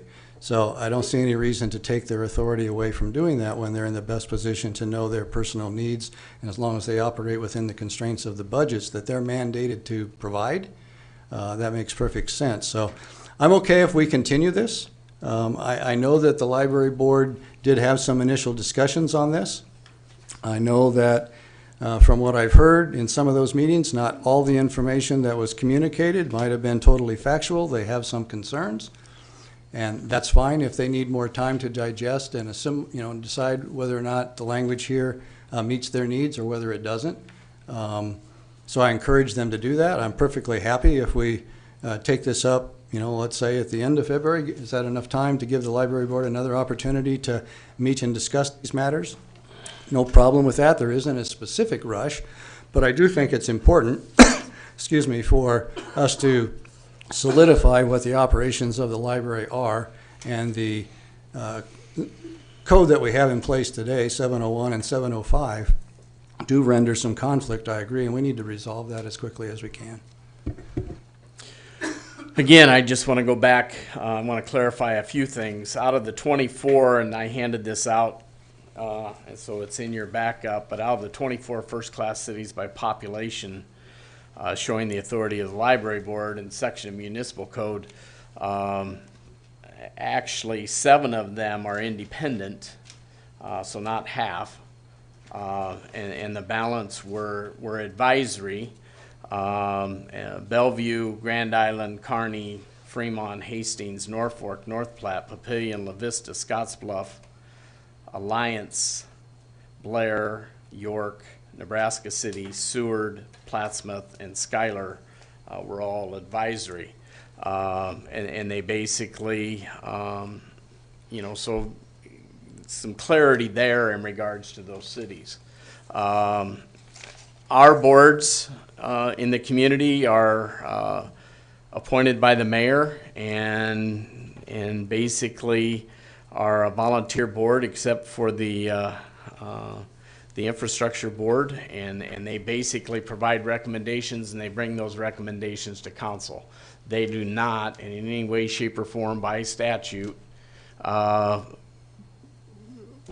do any law, make any changes, make any ordinance, make any resolutions. It all has to come in front of council as a recommendation before it can become anything. So just a point of clarity, the reason back in and this was in 2010, 2012, the attorneys at that time, and why it never got changed, but I'm sure it was an oversight of the clerk at the time, but at the end of the day, the actual verbiage never got cleaned up. But the intent of the ordinance was to make the advisory board or make the library board completely advisory in its nature. So clarity from clear back in the past. Councilman Legban. Yeah, I can tell you that if we grant them a hybrid, that the UIB board will want to become a hybrid. The airport authority will become a hybrid. So everything's going to be thrown in the wind again and be a total mess. And I would agree with you on one thing, Brad, you're a lay person, and some of the things you interpret as law is totally different than the lawyers. And I know you've argued with lawyers before, and you'll do it again right now, but that's my deal with this. Councilman, are you done, Mark? Yep, sorry. Councilman, I have to come back to the explanation that was just given with regards to 24 first-class cities and the number of those that were listed as independent. I want you to realize that that's not all of the first-class cities. There's 31. 6 were listed originally. There are 4 that were missing from this analysis, and they were all, guess what? Independent or governing boards. So the total actually is close to half, it's 10. And then, as I put in the packet, what's interesting is even of those that were labeled as being advisory, I really want you to take a look at this as council members. Grand Island, North Platte, Columbus, Lexington, Gearing, others, they retained for their library boards the authority over personnel. Even though you may have listed them on this sheet as advisory, they gave their library boards control of personnel. That's not an advisory board the way it's laid out under the description in the Nebraska Library Commission handbook. Advisory boards don't have that authority. These cities kept that authority for their library boards. So they have a hybrid, even though they're being shown here as being purely advisory. And so I take exception to that, and I encourage council to look into that as well. I also would encourage you on your own reading between now and the end of the month to venture out and take a look at Ordinance 5100 in state statute and see what it has to say about the authorities of library boards, and why would we be taking that power away from them that's granted by the state unless you purely just don't want your library board to have any authority. And quite honestly, that's what I oppose. I think our library should have some authority. So that's the reason for the redrafting of the ordinance. As I said earlier, I'm fine if we postpone this and give some more time to the library board to assess this on their own and come back and see whether or not this creates heartburn for them, or this is exactly what fits the way they intend and would like to operate. And if so, we should be entertaining the revision to Ordinance 5518 as proposed. But I'm fine if we wait until later to assess that. Councilman Coons? Yeah, I'd appreciate some more clarification from legal. How important, and Councilman Lakeman mentioned that if we allow this to become a hybrid, then all the other advisory boards will have that same opportunity to make those requests. I just want to know how important that plays into our decision on this. Well, first of all, I'm not sure how much advice you should take from me after 10 o'clock at night, but nevertheless, all of those would have different rules, and we'd have to look at those rules to see whether they actually could request those things. So I can't answer that question without looking at those rules.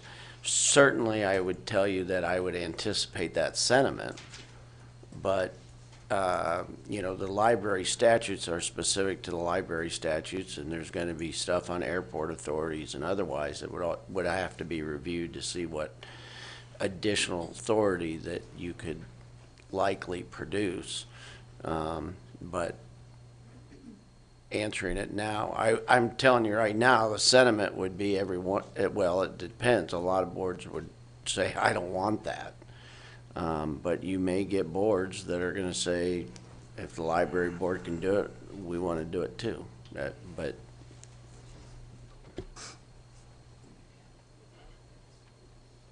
Councilman Yerger?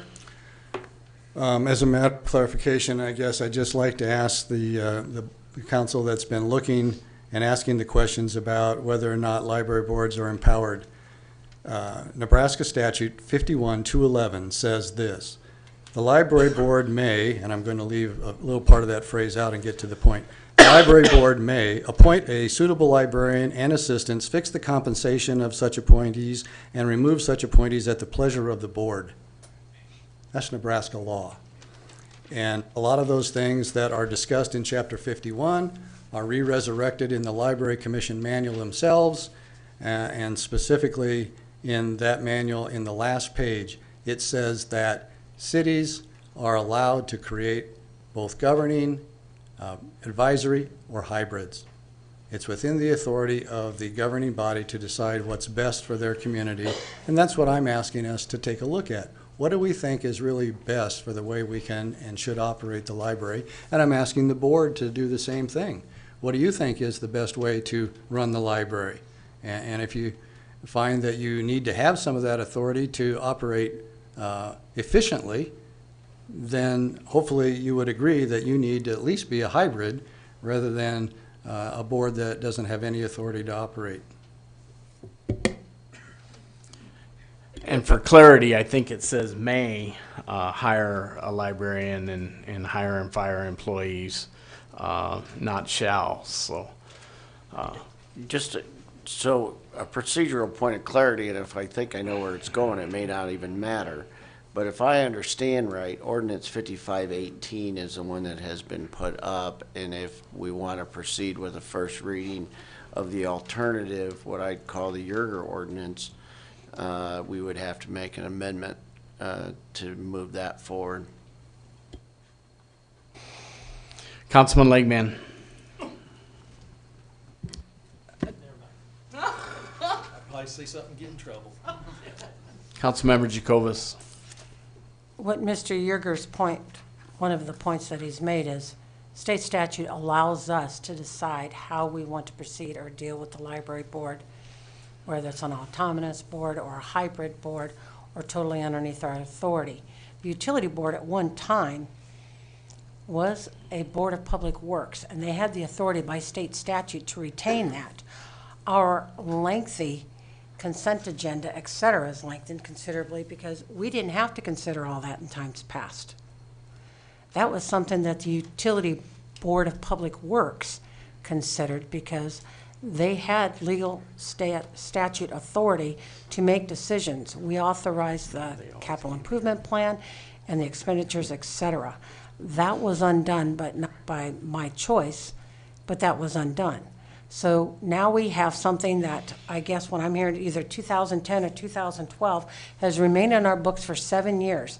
And we as a body had decided to keep a position within the library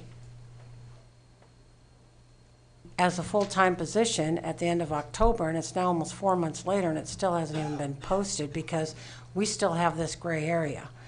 But I guess I'd like to hear from the librarian, and I'm not trying to put you on the spot, but since you're sitting up front, I didn't see you sitting, you're a little shorter.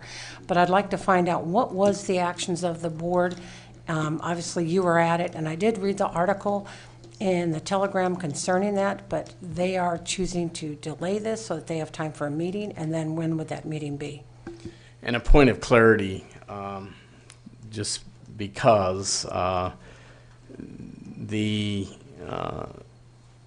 when it was the infrastructure board, when it was the board of public works, they did approve those, but for years, every one of those items came to the council agenda and the council approved every one. So nothing's changed in that regard, period.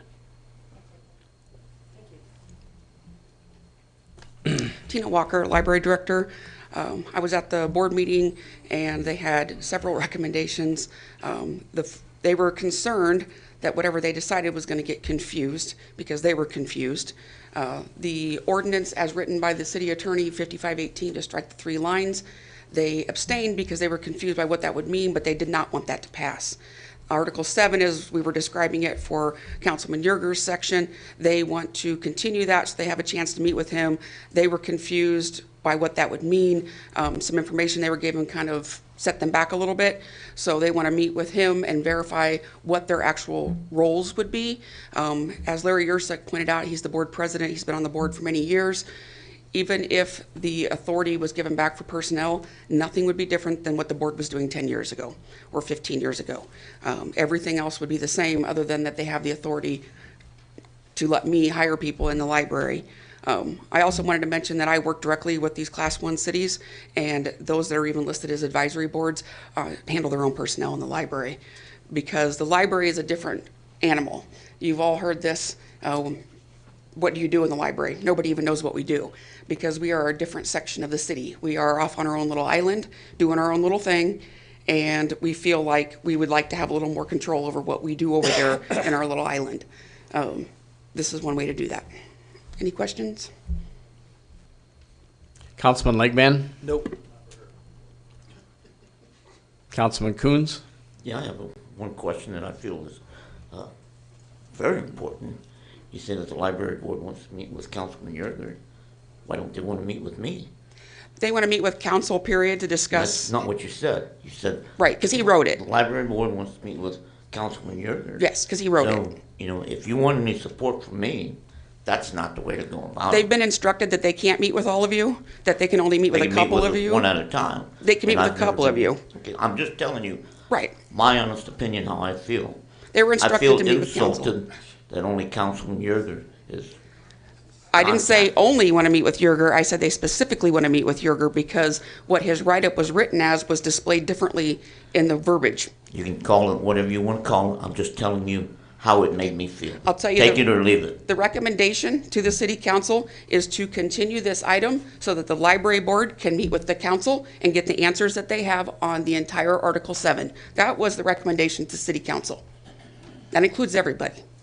But we specifically want to meet with Councilman Yerger because they have questions about how he wrote the ordinance that he's writing. Because they want to make sure that they're approving something that they 100% agree with. Could it be that he's more in tune to what the library board wants and the rest of us may not be? It just had that he wrote the article. Because there was things crossed out, there was things in red, things in black, and there was an insinuation that the red lettering meant that he was going to strike that out, and that was not correct. It was just a change. So there was an indication to them that things were going to happen that weren't. Councilmember Jacobus. I was just going to ask if it's okay to continue this to February 25th meeting, because I believe your meetings are still on the third Monday of the month. We are voted to move the meetings to still the third Monday, but 6:30 p.m. Okay, so the date as far as the third Yes. Monday of the month, so that will give ample opportunity to have it on our agenda for February 25th, or do we need to go to the first meeting in March? I think at this time, February 25th is enough time for them to get their questions answered. Then I would, okay, thank you. Yeah, my only comment was I would hope they would sit with the attorney as well and understand what they're signing up for. Councilmember Yerger. So I think there is was there a motion on the table to move this? Oh, okay. I just wanted to make sure I wasn't interrupting. I do think that it requires adequate time to do review, not only for the library board, but for council members.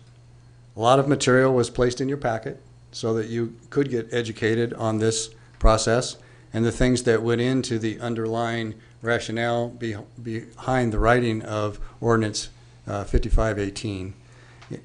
Surely, if you want to spend some time, I would strongly encourage you. I put some citations in there and some links in the material that are in your packet material, that if you want to go out and take a look at some of the controlling ordinances by state law in Section 51 and get a flavor for those, or you want to read some of the pertinent sections of the Nebraska Library Commission manual, which are very insightful with regards to application of state law and how library boards are supposed to operate under state law, I think you'd find it interesting reading. I did when I started doing some research in that area to see, well, what were we attempting to do back in 2012? What we should be attempting to do today, regardless of whether or not, with good intentions or not, in 2012, the council members there made the right decision or they made the wrong decision. The point for us today is, well, what's the right decision going forward? And so this is a complex area, but we need to take a look at it. I encourage everyone to do some of that research between now and when we take this up again, and to city attorney's recommendation that we take up first reading. I guess at this juncture, I'd be of the mindset that we ought to wait to take first reading until we have ample opportunity for everybody to have weighed in and have done the additional homework. And I encourage us to just, excuse me, move this thing to the last meeting in February then as a result, and that would be my motion. If I get a point of clarity, I'm not recommending that you move forward on the first one at all. In fact, I figured that's what you were going to do. But I do want to make it clear that we're not in a state of flux based on the memo from Buckley, and I agree with his opinion. This language indirectly has already been removed. We are trying, and so this council should treat it as that. The reason we're bringing this forward is so that confusion isn't mounted in the future. But I don't believe that there's any confusion standing now that this board sits merely as an advisory board. If you want to do a blend, or you do that you give them all the power in the world, that's your prerogative. But at this point right now, they serve merely as an advisory board. We're just trying to clean this up so that there isn't confusion in the future. Councilmember Jacobus. I would second Yerger's motion to continue the entire matter to February 25th City Council meeting.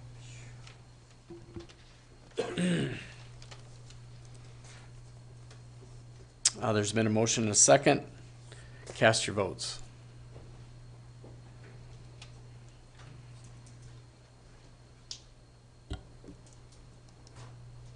Motion shows 8-0, Mayor.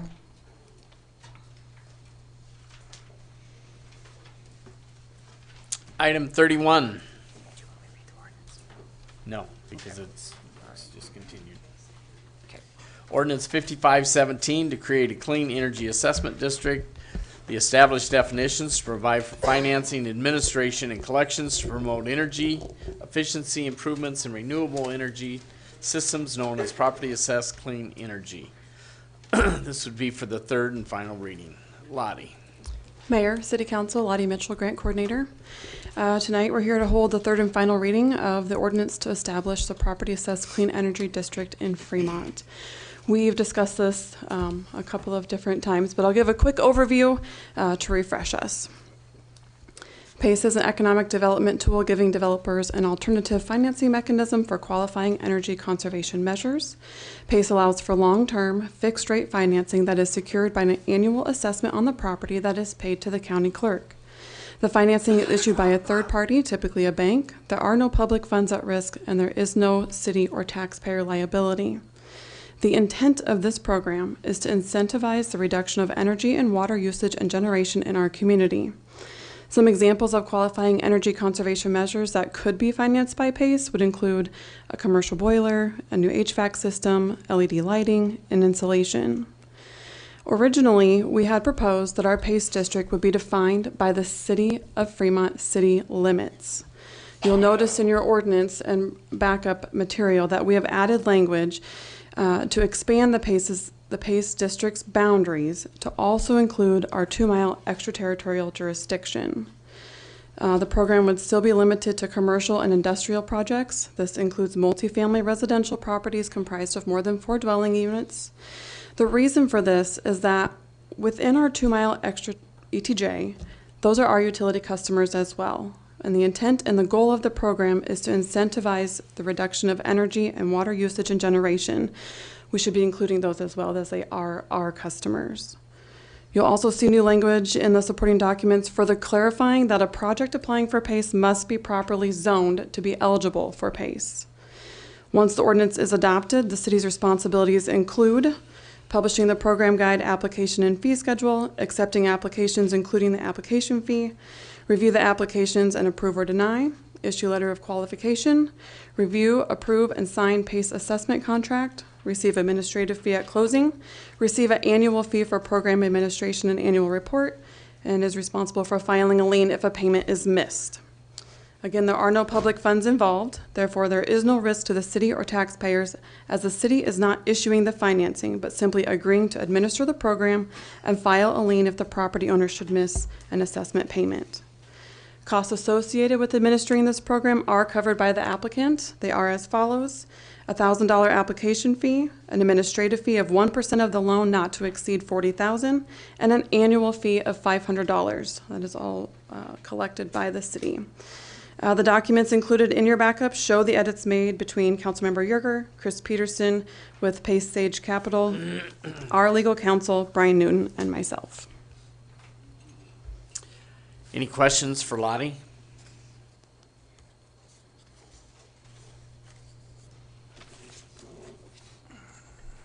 Councilman Yerger.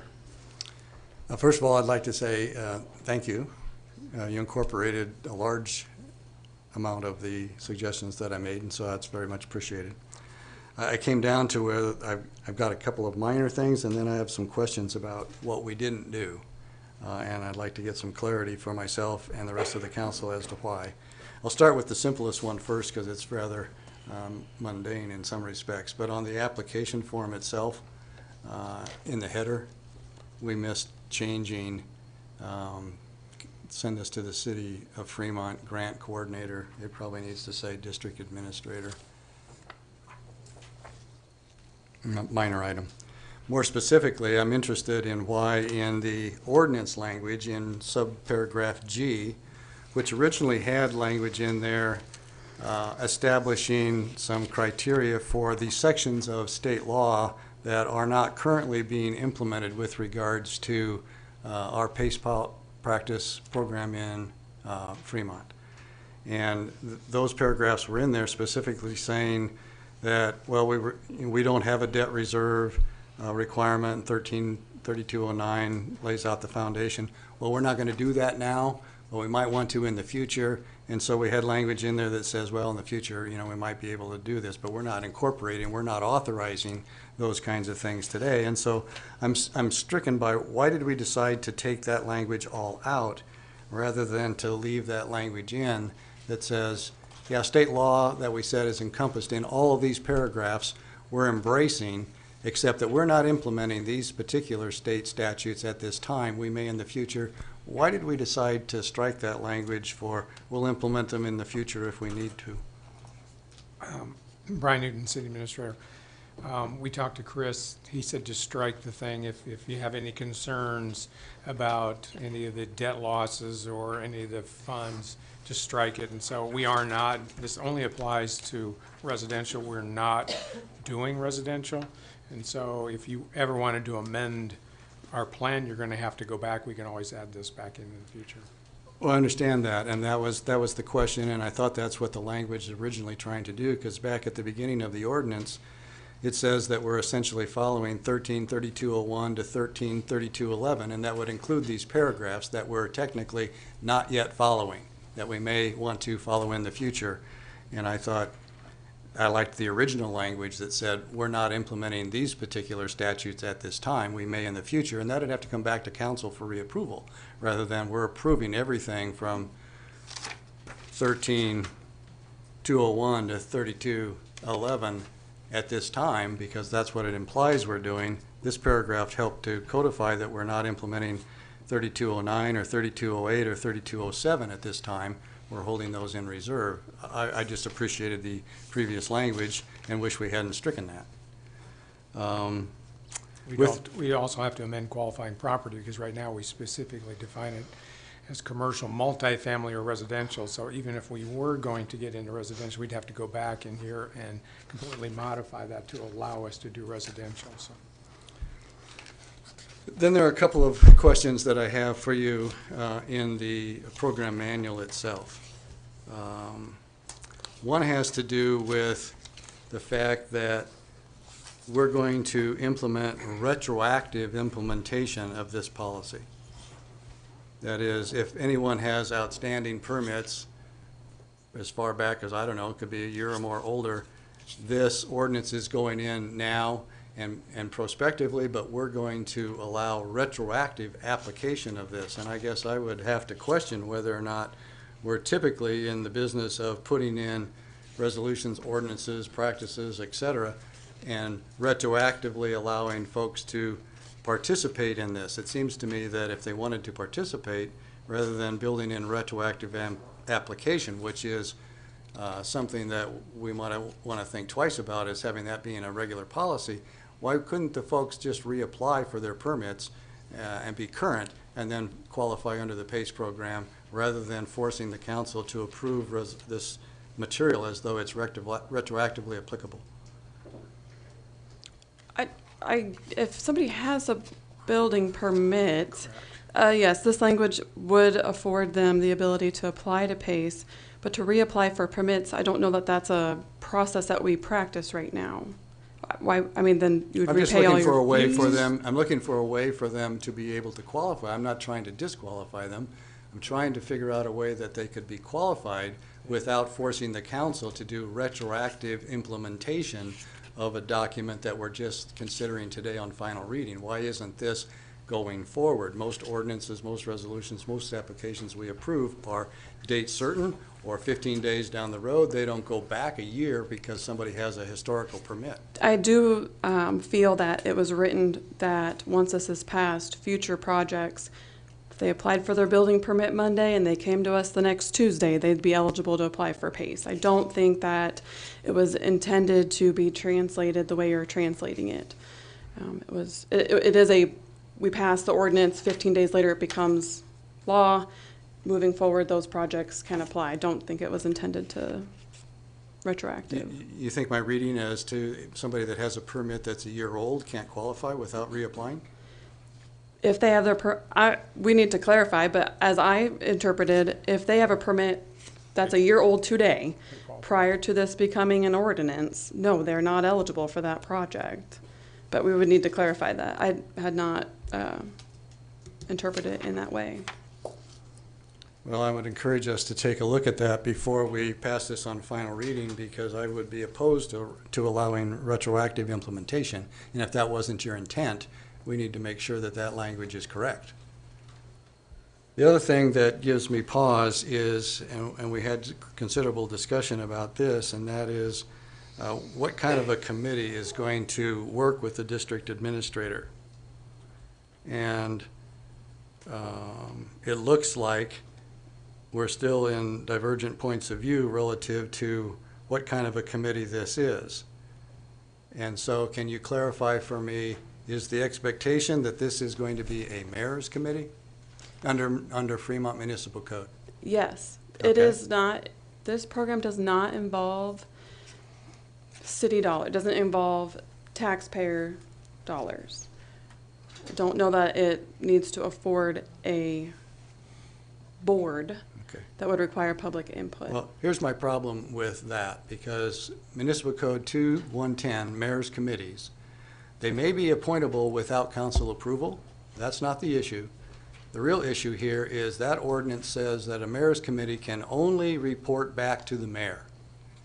I expect that this board is going to report back to the district administrator with regards to their recommendations, not to the mayor. And therefore, using a mayor's committee would seem to be a violation of section 2-110, then that would really take it, as I originally suggested, is it really needs to fall under 2-112, boards and commissions, whereby the mayor appoints and the council approves. And therefore, they are not restricted to just reporting back to the mayor. But they are required to follow Open Meetings Act? They would under 212, yeah. They would under That vote 212. failed 4-4 at the last meeting. And arguably, and I know we've had this debate, and prior city council, before current council, had indicated that are subject to and shall in the mayor's committees don't mean the same thing under state law, and that mayor's committees don't have to follow open meetings rules. I don't happen to believe that language. I think it's a stretch to think are subject to and shall don't mean the same thing, but nevertheless, if the assumption is we want a mayor's committee because we don't have to follow open meetings rules, then you have to follow the rest of that particular municipal code that says they can only report to the mayor. And that's not workable for PACE. They have to report to the district administrator. The intent of the program is to have it be a committee that reviews it. That is not, the only time they would come to council is if they deny a waiver, then that appeal could come to council. Chris Peterson mentioned last meeting that we would be the only community nationwide to afford a public meeting for those types of committees. It's not involving public dollars, again, doesn't afford a public meeting. So would you be comfortable if we simply said committee? I'm just searching for which municipal code are we going to invoke to appoint the committee. There's only 3 in Fremont's code. It's 2-110, mayor's committee, reports only to the mayor. 2-111, council committees, and 2-112, which are boards and commissions. And to me, the more applicable ones seem to be boards and commissions. Granted, it's known to be that 2-111, council committees and boards and commissions must follow open meetings rules stated in our municipal code. I believe that applies to the mayor's committees as well, but legal is overruled in that regard. But nevertheless, a mayor's committee can only report to the mayor.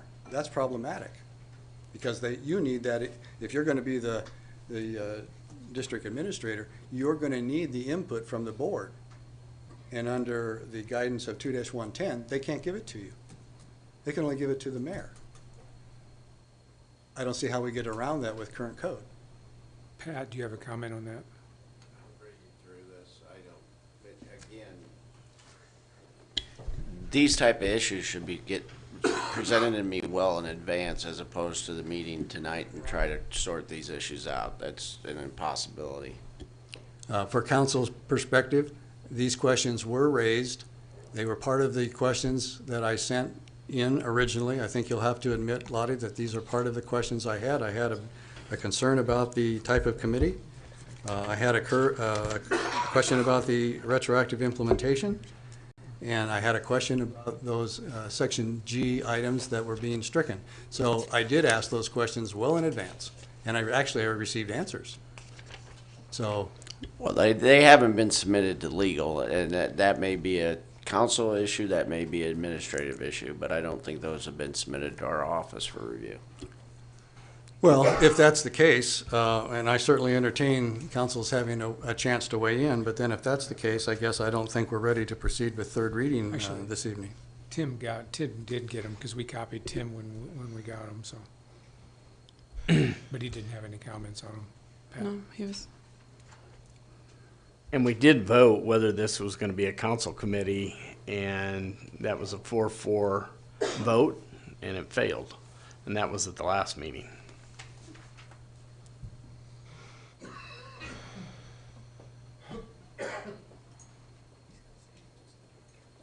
Councilmember McLean.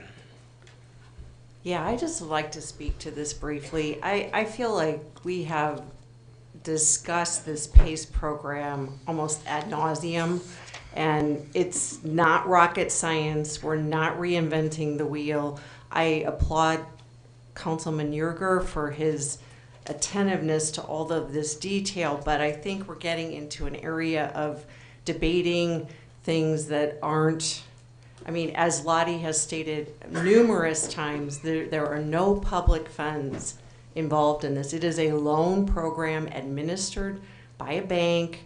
We actually collect fees here at the city for administering this program, which is a great tool to developers who want to rehab properties potentially in our city.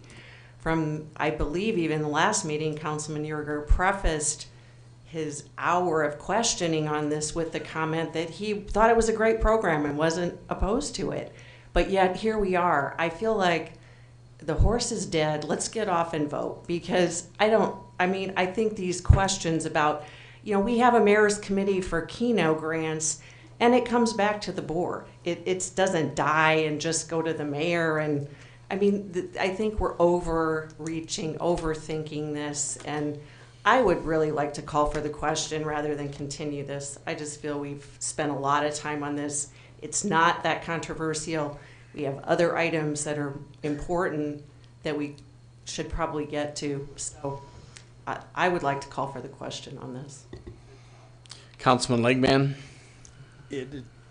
I'm just going to reiterate what you're saying, is that it works in Omaha, works in Lincoln, works in Norfolk, I think you said, in Grand Island, and La Vista, and we can't make it work. I don't understand why we're trying to beat it up. Councilman Coons.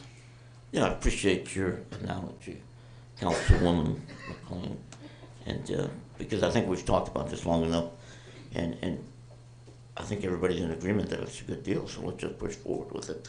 And I'd like to take the opportunity. I think Lottie has put a lot of work into this, and I don't think dotting our I's and crossing our T's it does justice to this. And I think we just need to move forward and get this out to the public and give them the opportunity to get on board with this. Councilman Yerger.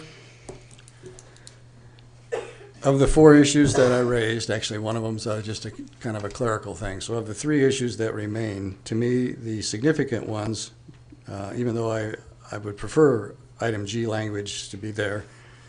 I'd be interested in knowing from legal, section 2-110 is only 4 sentences long. The last sentence says, mayor's committee's recommendations should be submitted to the mayor and the mayor only. How do we get by that code if we want to use a mayor's committee in this environment? I'm just looking for the procedural, how do we deal with that? Because that's what our code says. Maybe other cities don't have that, but we do. I don't have an answer for you tonight. Okay. And in regard to whether or not there can be retroactive application of this policy to standing building permits that might be a year old and standing and still functional, retroactive activity, do you have a opinion on that at this time? I tried to find this language about retroactivity and I can't find it, so you're gonna have to point it out to me. It's in the manual.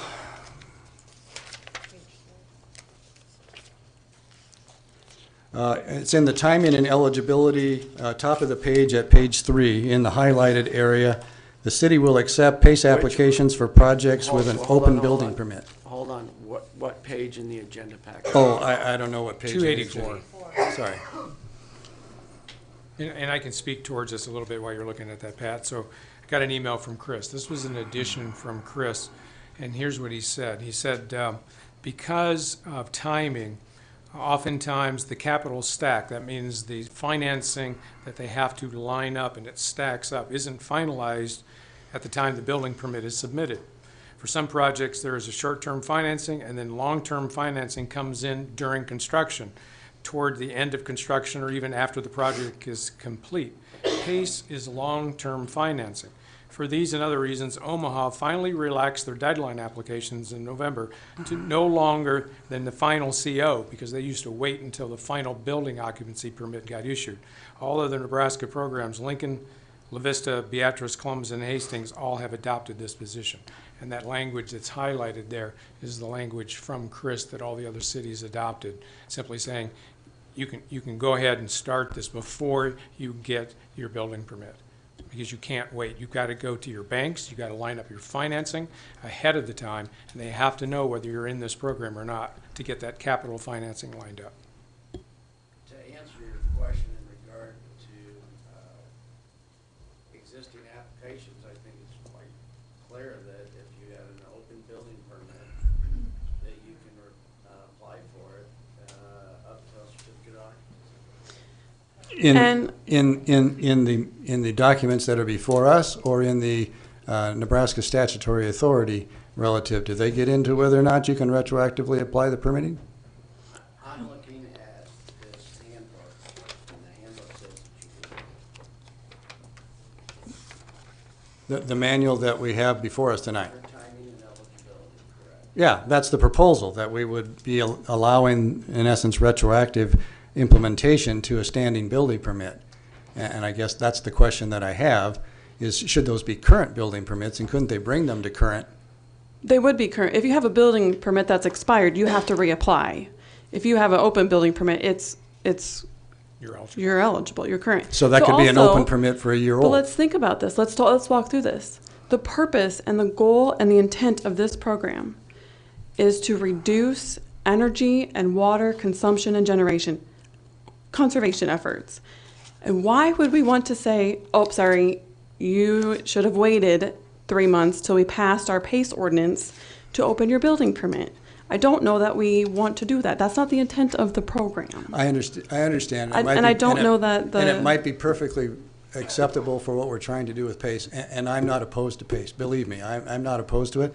I just don't want to go down the rabbit hole of we're now getting down the road of implementing things retroactively. Because I thought on some other things when we implemented ordinances and the like, they're prospective.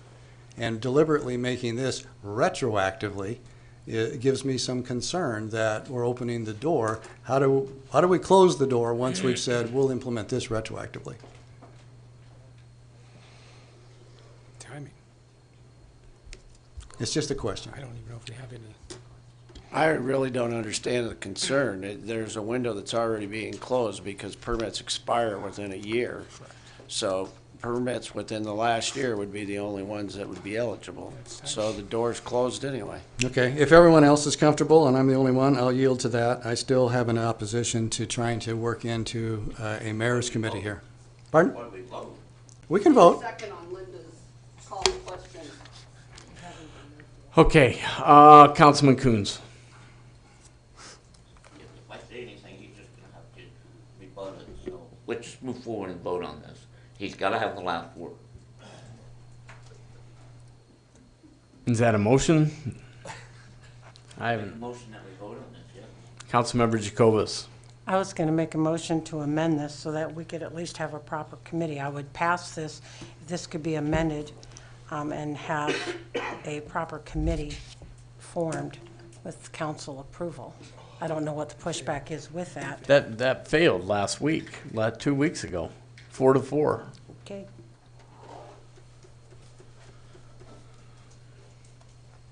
You have a motion, Mike? My motion stands. Hold the third reading and pass the ordinance to establish a PACE district and move ahead with conservation of energy for this community. We're burning energy here, just talking about it. Let's move forward with this. Councilman Legman. I will second that. Ready? Cast your votes.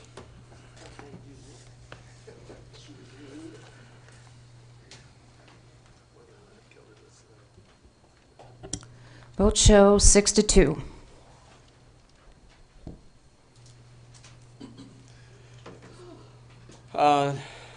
Now we'll have final reading.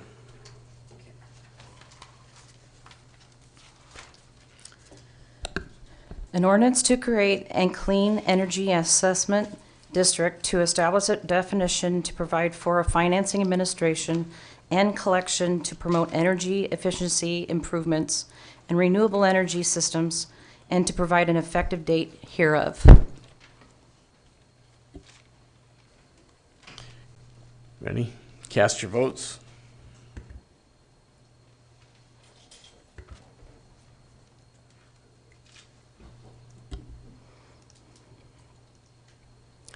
Vote show 7-1. Councilman Bechtel. I'm gonna head out, so I mean we can make a meeting to adjourn or not, but I'm leaving either way, so I don't know if anybody wants to second that for adjournment for the night. Is there a second? Councilman Legman. I will second it. Ready? Cast your votes.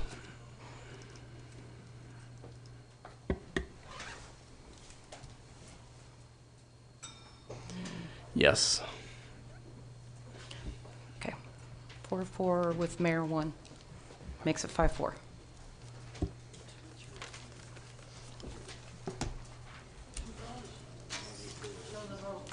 Show the vote. And show me.